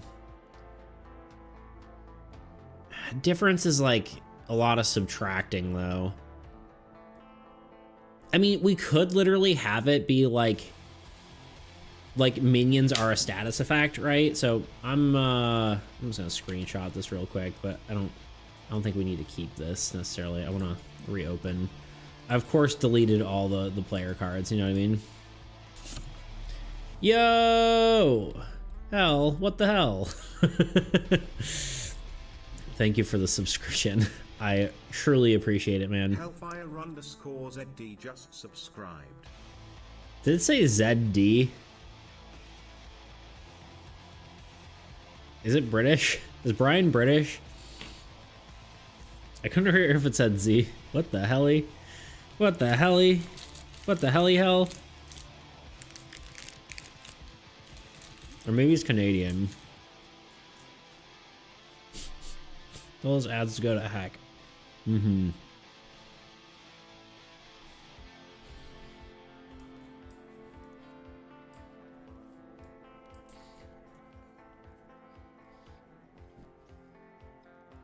Wait, what was that? Oh, no.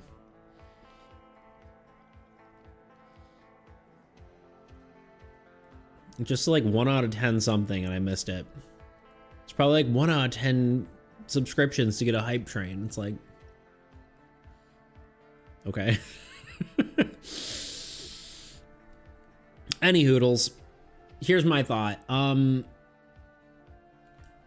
It could literally be something like when a minion like attacks, it gets attached to a card and drains their units by 1 every turn or something, which I guess is the same as them attacking. But we could have some sort of mechanic that plays weirdly with existing ones as like a curse, right?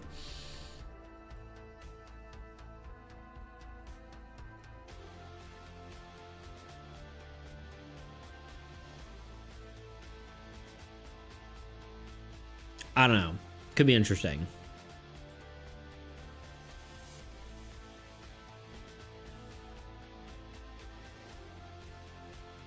That'd be interesting, but how would you remove it? I don't know if you would. Without destroying your card.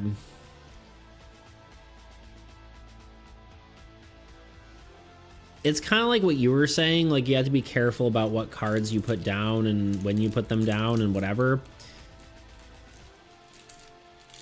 So like if a minion attacks your highest strength card, it becomes attached and you lose 1 unit at the end of every whatever. I don't know.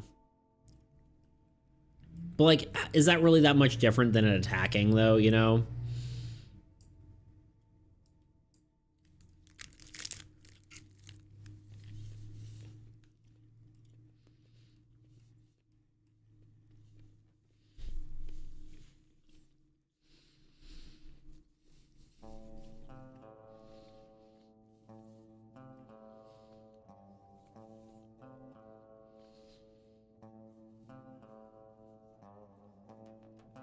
It's more or less just like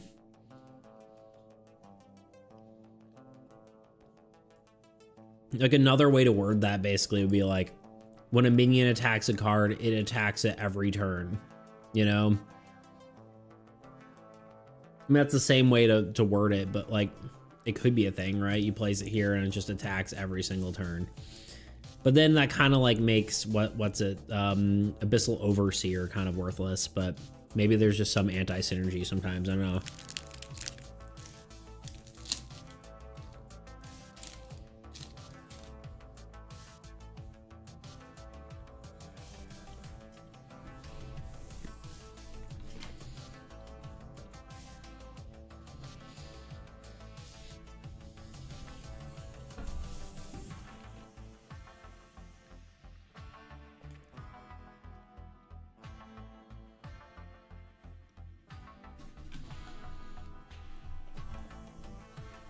The difference could be that a minion is now a parasite and can't be interacted with. I guess that is the interesting thing, right? Because it hits the player and then now you can't kill the minion. So you have to kill the minions before they attack, which is kind of weird.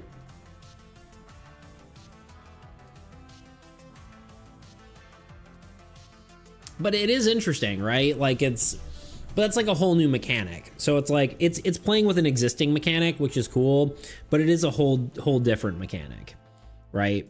It's like, is this worth? Do we need something this crazy to like make the game more whatever?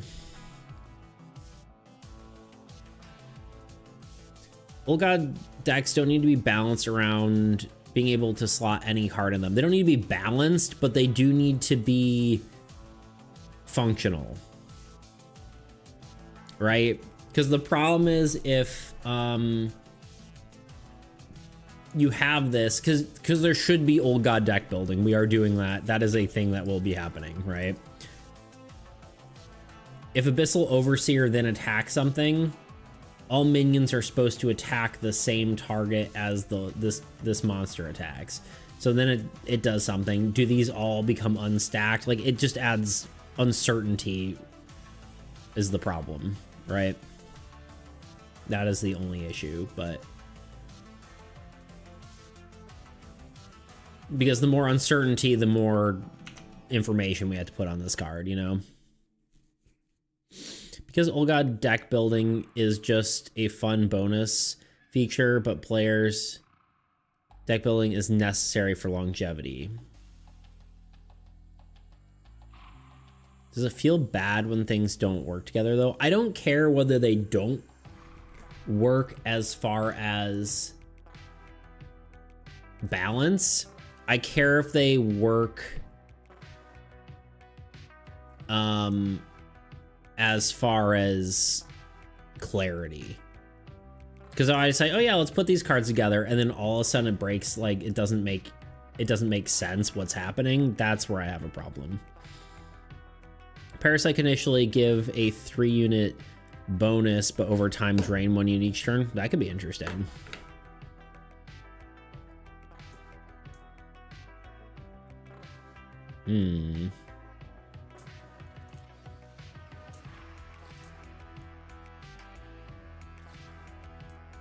Oh, it does feel bad when things don't work together, though. Sorry, I think I misread what you said. But yeah, either way, I'm not worried about. Yeah, I'm more worried about it just not functioning together at all. Like if this was just like, okay, they're attached and this attacks and then none of the minions attack, that's fine. But like that doesn't have to synergize. I'm okay with that being anti-synergy, but I don't want it to not make sense of what's happening, you know? It has to be clear. Because right now it would be like when a minion attacks, it hits a target and becomes a parasite. That parasite drains 1 unit per turn. That minion can no longer be attacked. Like there's a lot of like caveats, right?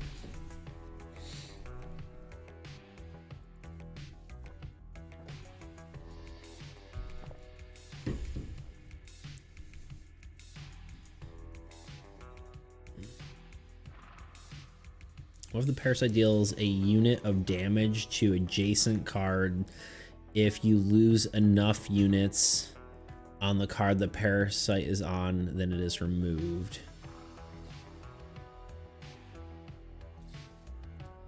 Losing enough units could be confusing because you would have to keep track of how many units are on the thing. I honestly would be fine with it just staying forever until the card dies.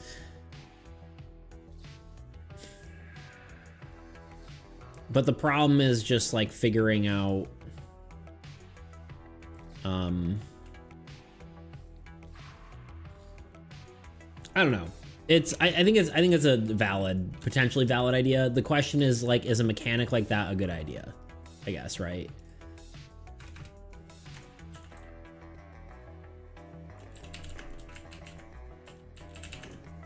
Parrot.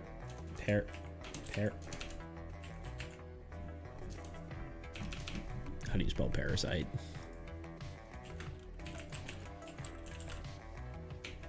Oh my god. There we go. Did I have it? I don't think I had it right the first time. Anyway.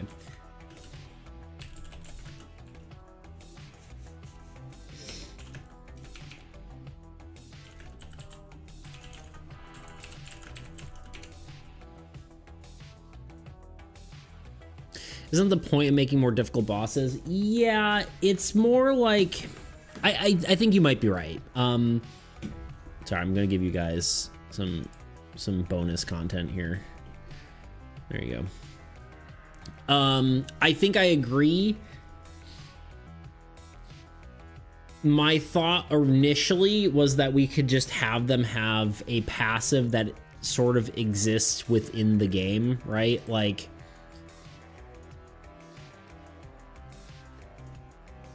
again, like Umbra, right? Umbra is a good example.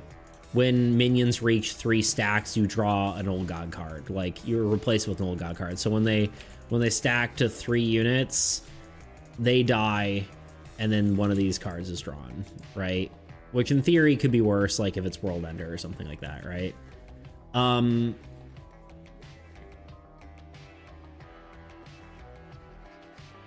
That is using existing mechanics to make something that is interesting, like more interesting, right? But is a more like complex mechanic better, or is a more simplistic one better in this case? You know what I mean? The effect doesn't work before. Is it because of curses? Honestly, I think it's not that it doesn't work. It's just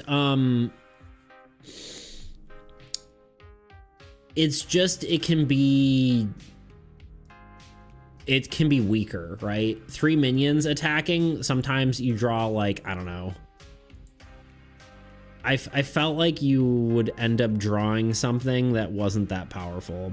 Maybe curses is part of it, right? Because you could be like, okay, I draw Demoralize, and then you like remove 5 units, and then it's over, right? Because you're replacing the minion with something that could potentially be weaker. But I guess that could just be deck building based, but I think that randomness is a balancing factor. Yeah, I mean, that could be fixed with the right deck building, right? Like, yeah, I guess, you know, you draw 3 minions and the minions, whatever, and it's replaced by a Blight Mite who just, like, is just attacking lowest instead, you know? Also, minions now have their own stacking mechanic, so it basically would mean they never would reach that stacking mechanic unless we set it to, like, 5, like, every 5 minions becomes something else, but like every 5 stacks of minions draws 2 cards, maybe. Like, just make it even more punishing. Especially because the deck, in theory, would have cards. I think Umbra's probably okay as is, honestly. The more we talk about... Well, not as is, but this idea of this effect could work. And it does swarm the board because the stack only takes up one slot, which is when... But when they're replaced the next time you draw a minion of the same type, it is now basically taken up to 2 slots. Yeah. So maybe I just beef it up. Although minions, well, I guess with a ton of minion draw, it could be fine. If we beef this up to like 5 minions and then it draws, like I said, like 2 old god cards or something like that.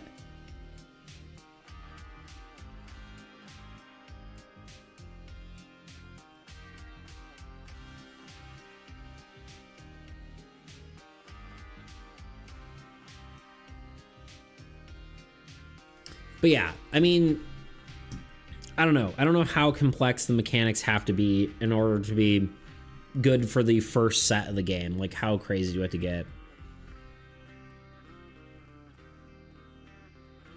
Higher minion draw, lower old god draw makes sense.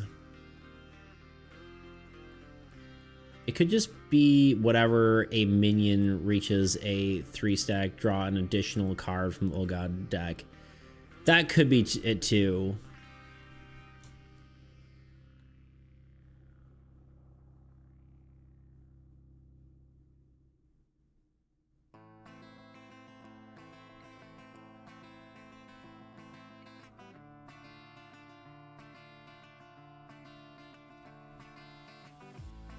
Yeah, I mean, I could definitely see that.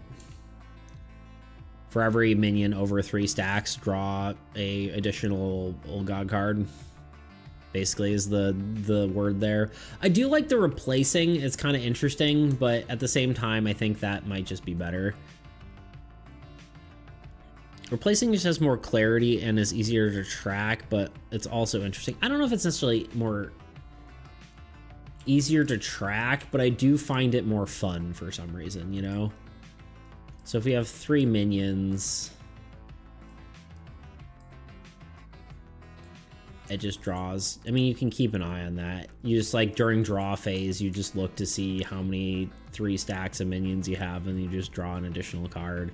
I wouldn't say as it reaches 3 stacks. Like, at the start of each turn, draw one old god card for every stack of 3 minions in play. Right? It could just be that.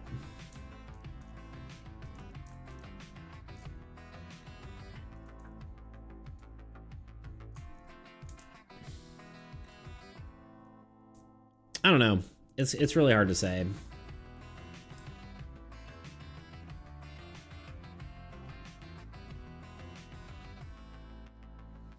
Wait, why is my chat disabled on YouTube?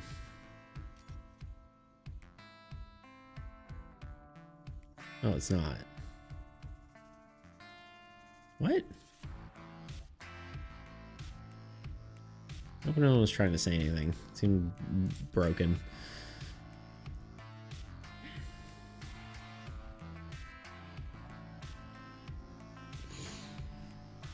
But then it's scaling is limited to the variety of minions. Yeah, true.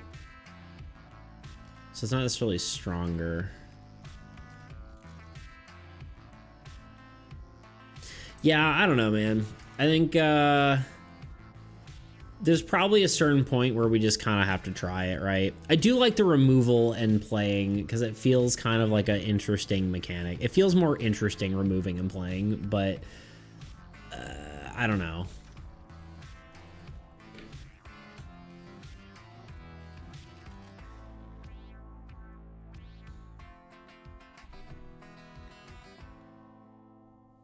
Chance of making a keyword. I'm kind of not huge on keywords, mostly just because I don't want people to have to like reference the book as much as possible, but I mean, obviously I got icons and stuff. I do like the idea of a horde. It is kind of fun. Although we do already have a card called Abyssal Horde, but I love keywords. I like keywords, but I don't like the fact that Like, I like the icons we have, but most of those are just card types and like really key mechanics. I just don't want people having to search through the, like, it's a barrier to entry if people have, if there's too many keywords in the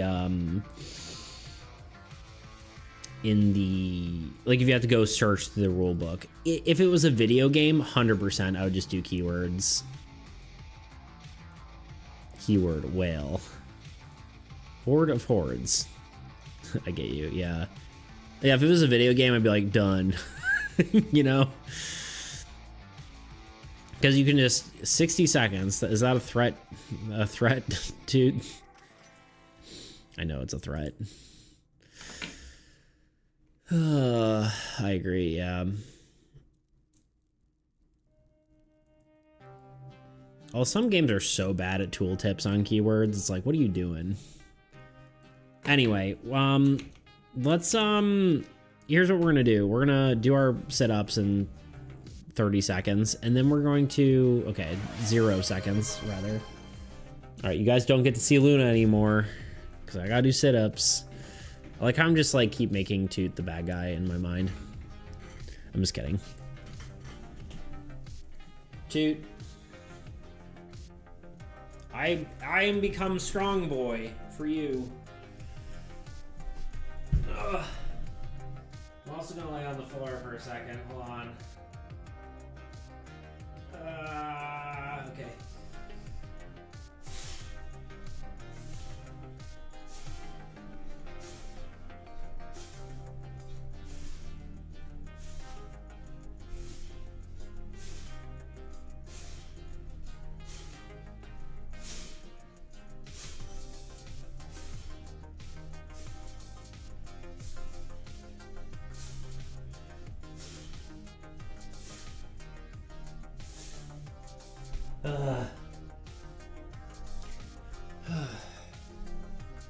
I'm so tired. Me too. I can't be the bad guy if that's what it takes to get for you to get shredded. That's fair. Ugh.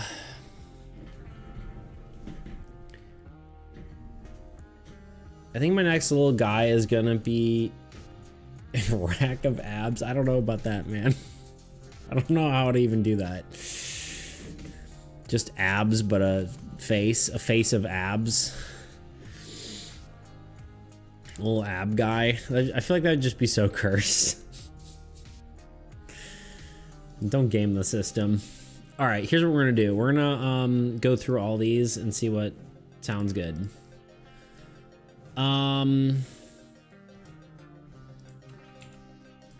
Let's see. Old God card that mills. Okay, let's do this. I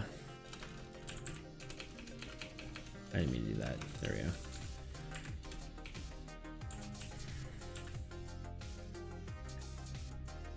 Do I sort this by... I guess I'll sort this by whatever.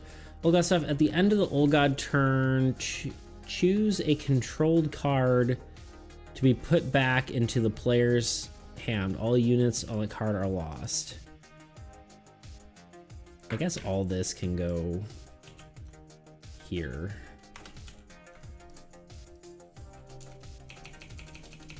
Who's texting me? Is it Toot? It is. How did I know? Do you remember this? No. It's terrifying. Toot.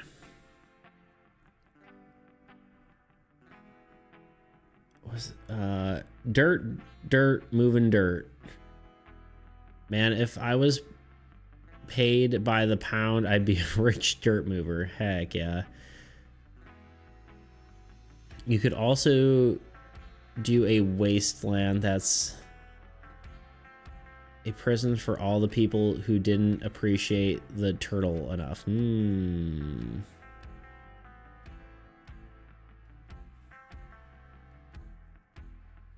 There you go.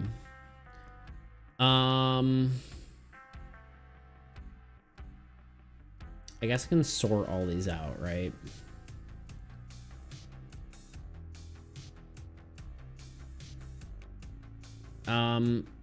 Oh god, my brain's starting to fail me. Might have to be done soon. Getting brain fog. Upside down could be a good wasteland. True. It is kind of that style. Okay, let's sort through these cards, these ideas, just like whatever, and we'll go from there. Let's sort through the ones that are existing on here first. Monsters, 2 strength, attack strongest land. That's just literally, let's just write this as a different note saying more monsters that attack lands, because there's only Blightmite. 2 strength, a minion that is in play consume a, wait. If a minion is in play, consume that minion and deal 3 extra damage on its attack. 10 strength, strongest structure. This is literally just Maw of the Abyss. It's already in existence. Make 2 attacks and attack strongest and weakest. That's kind of cool. I mean, it's simple, but cool. Monster that gains power level with the number of minions. I like that as well. That's pretty cool. Monster that attacks. You know, that could be interesting. Just a god that can attack. That'd be copyrighted, wouldn't it? Yeah, it would. It would. I mean, we could just make something that looks like it, you know. They stole from plenty from D&D anyway, so I'm just kidding. They probably got permission for that.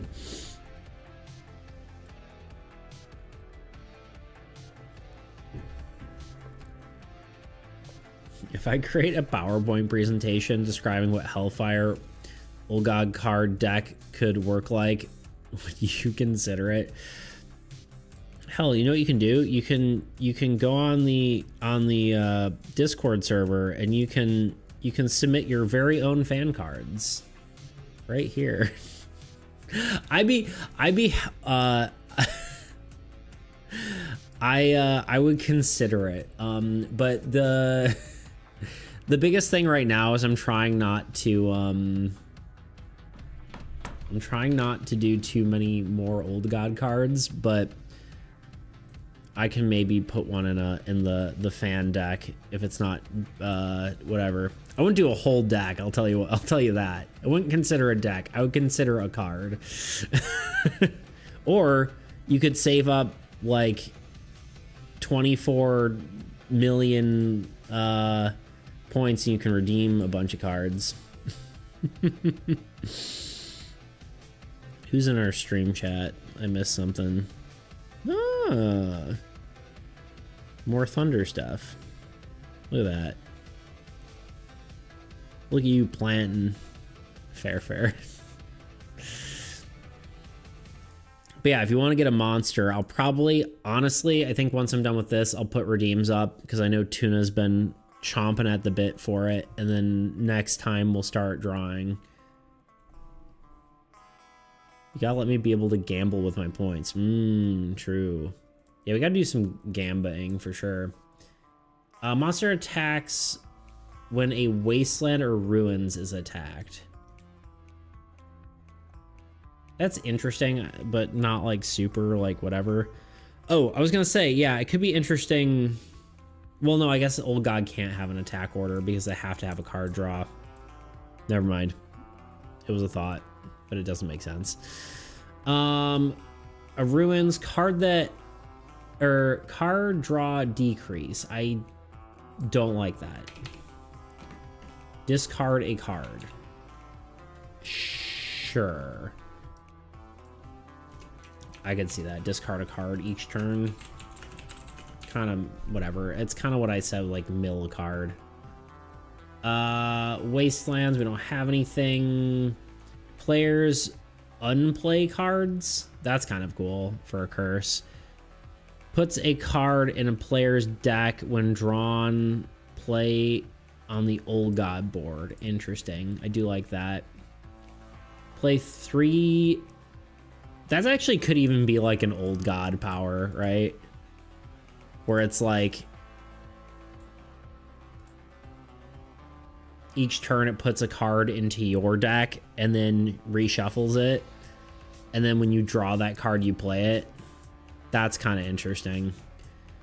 That could be chaos, actually, even. No, I'm not planting yet. So soon, though. Oh, you're getting all your dirt ready? Yeah, I guess you were just saying moving dirt. Still gets below 0 at night here. That's crazy, dude. It's been like 80 degrees here. Plants do not like that at all. Yeah, that's fair. Forgot you live in the tundra.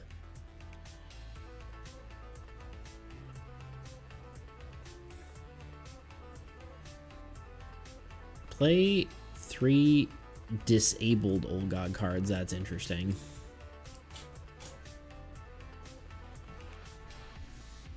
Yeah, that's actually interesting. That could actually be a God of Chaos effect, potentially. Putting cards in your deck would be cool. That's very Slay the Spire inspired. I think that's probably where we got it from. I'm gonna put this as a potential chaos effect.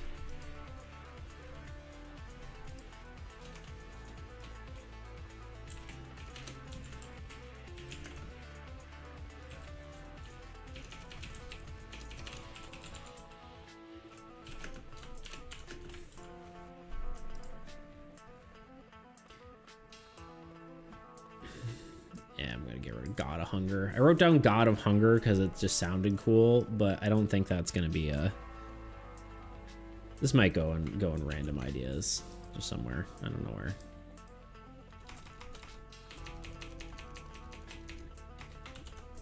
But I don't think that's a thing.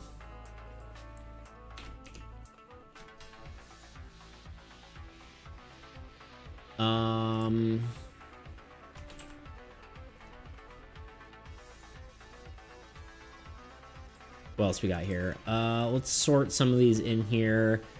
At the end of the Old God's turn, choose a controlled card to put back into the player's hand. All units...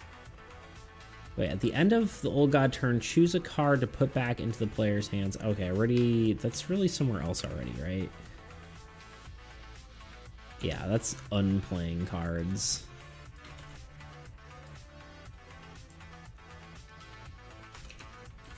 Let's put that there. That's like the wrong... There we go. Only attacks lands without structures. Oh, this is the old Blight Might thing. Let's just put that in here. Because I might honestly change Blight Might back to the way it was. And then have other things that attack.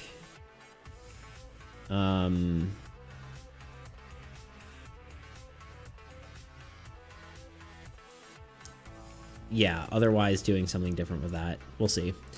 Putting cards in your... I already read that. Old God's structure that changes player priorities. That doesn't really mean anything. That was just a thought. That was old. Death effect that disables Old God stuff. That'd be a positive death effect.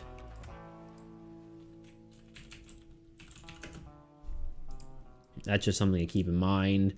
Mill the player's deck. What did we... I don't know. That can just go in here.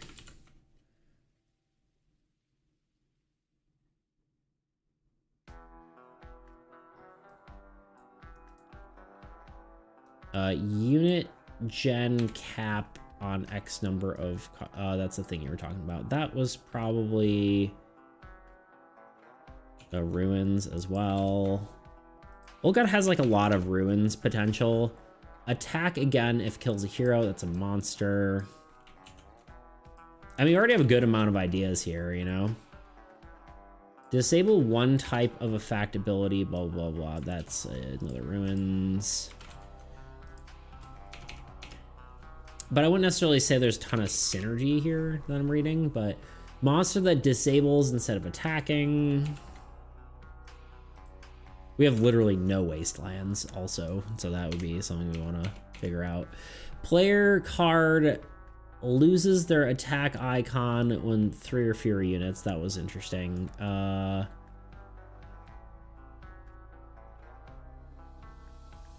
Honestly, I could see that being a monster. I'll put it as a ruins for now, though, because it kind of is more that flavor, but what else we got? I could see wastelands that draw minions, but every time a minion is added to the stack, it also draws from the regular deck. I think isn't this something you said the other day? There's wasteland, I suppose.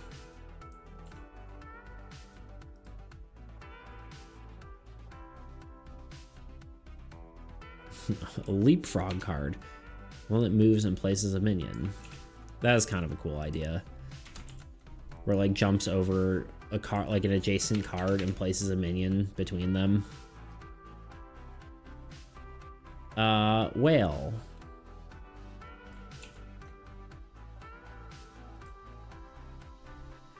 We're just gonna put whale at the top because we know it's gonna be the next card that's gonna be made. Then we got the minion parasite idea. That would be a old god.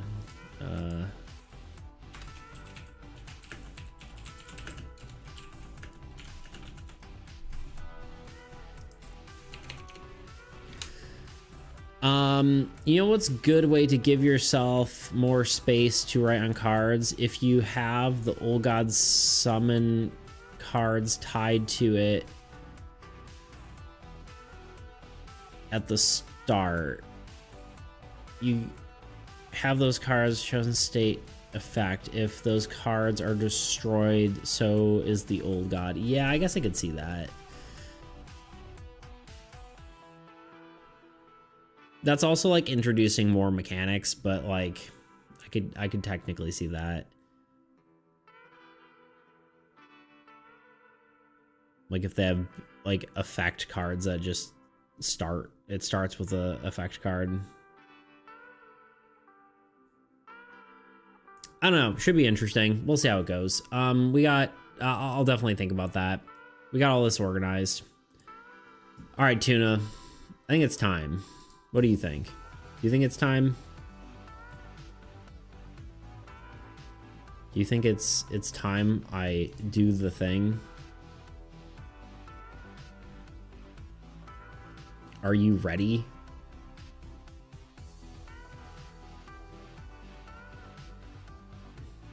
Are you ready to do the thing?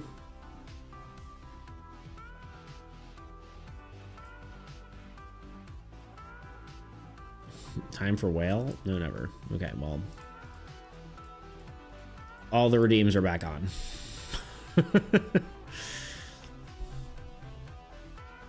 I don't have the points. Sure. I splurged. I don't think you splurged that much. I know you did a little guy, but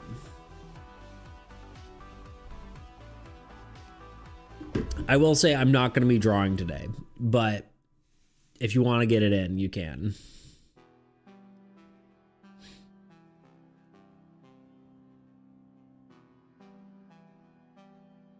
I had 35K and got you the little guy. How is that possible?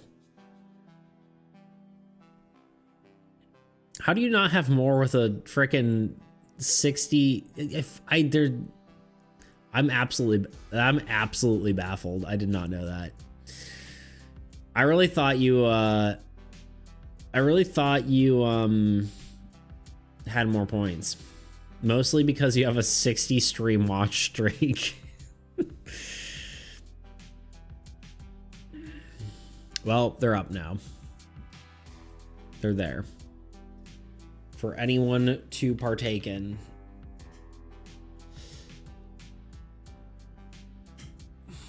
I told you, you can't stop myself from spending. I guess so.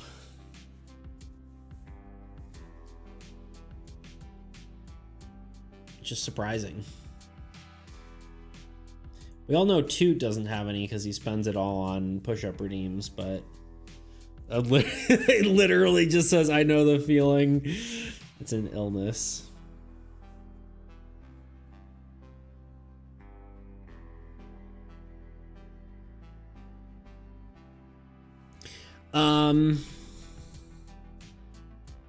I think that might be it for today.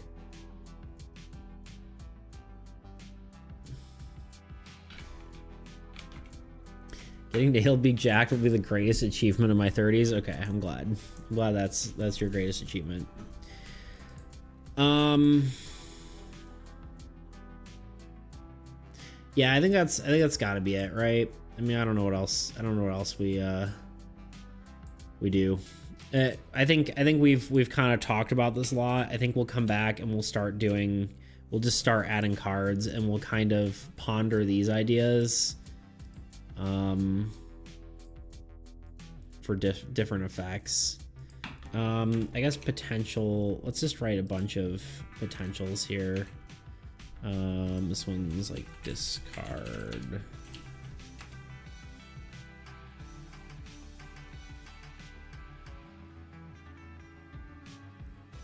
Mind you, IRL have the opposite issue where I never spend money on anything. Not really an issue, but you get it. Nah, yeah, I get it. I mean, I have the same sort of thing where it's like, I need to buy shoelaces for my boots because they ripped, and I'm like, do I buy them on Amazon? Should I do that? And it took me like 3 weeks to buy them. It's like, just buy them. Like, obviously, it's like, I don't know. Like, it's not that big of a deal. Obviously, like, I need money right now, but like, I think I can spend I don't even think it was $7, whatever it was for shoelaces. You know what I mean? $2. Frick, I don't know. For my boots, my work boots. Anyway, let's go here. I think we're done. I think my brain's cooked.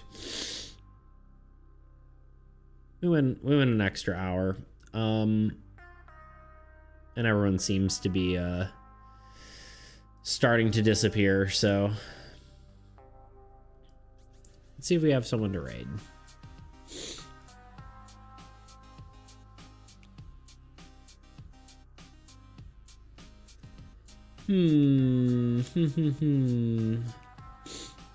Anyone have any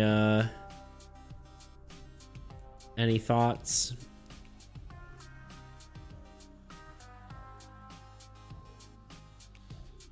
I'm disappeared.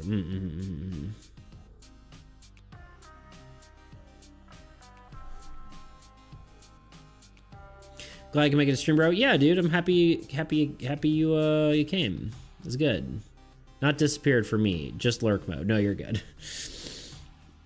I think just like a lot of our EU viewers start disappearing around this time because it's like what, midnight. Tuna just is here regardless. Tuna is always present. Good night, King. We will wait another 2 to 3 streams for Whale. After all the hype. Yeah, dude, I was like, all right. I'm just waiting for him to redeem like 6 cards. It's like, nope, he just doesn't have any money.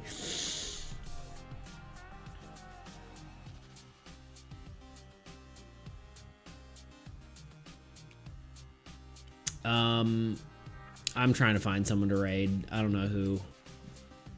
I don't think I mean, there are some people who've already, normally raid. I'm not really normally raid, but I have, like, I'm following them, you know?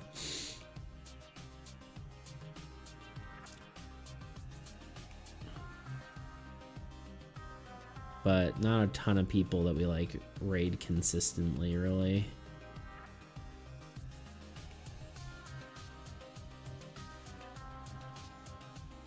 Tuna is that weird no-lifer. Shaming me for being poor, shaking my head. Yeah, I'm sorry. Honestly, I just wasn't expecting it, really.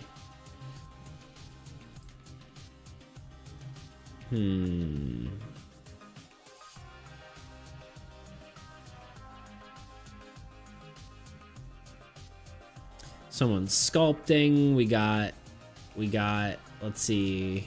I'm just looking at artists because that's the usual. I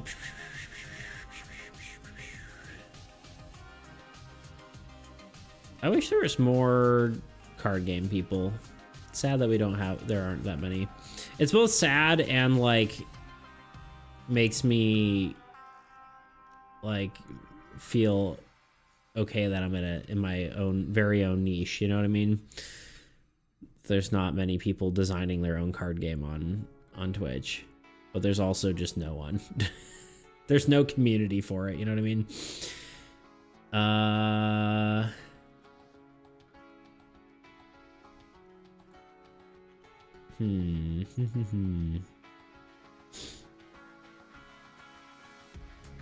Why is the Duolingo next to my name? I don't know, man. Why is it still good night Bean? Sorry, I think you put it there. I thought it was because you like Duolingo. There was like a promotional thing with Duolingo at one point. I'm assuming that's why it's there. I think it's if you gift like a sub, you get Duolingo or something, and that's why you have it. I'm angry at Duolingo. You are the community, rah. I am the community. I am the master commander. Yeah, I don't know who we're rating. Anyone have any suggestions? Anyone cool that we know? Anyone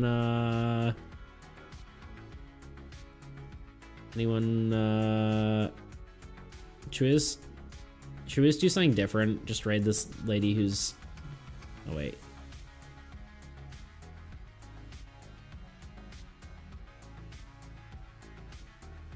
I don't know if that's in English.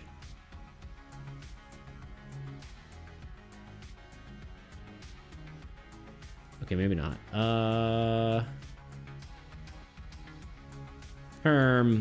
I'm doing that thing where I don't know who to raid. I'm just gonna pick someone. Okay, we're doing the sculpting thing. Is it? Actually, let's see if it isn't. Okay, she is French, but it is in English. So here we go. Worst case, Thunder can speak. Also, wait, no. Runner also can speak French, right? Isn't that... I'm not crazy, right? I call you Runner? Bean? What the heck is wrong with me? Anyway. Looks like I have attention span of a shrimp. It takes me years to read all the pixels on a phone screen, understand what's going on. Someone the other day, what was it? Grot was like, I have the attention span of a deer or whatever. And I'm like, I think deer have better attention span than people. Runner, I know, it was weird.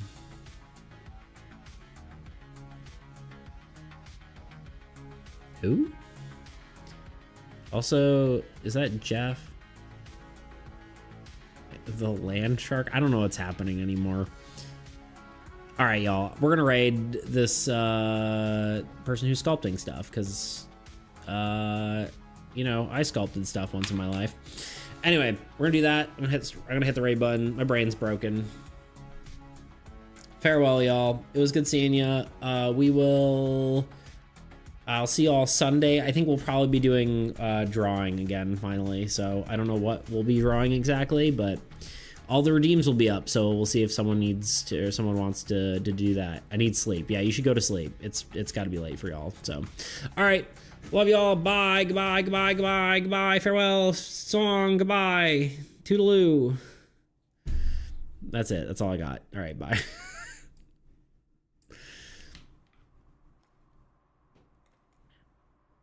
Thank you. I'll see you very soon. Good luck with work tomorrow.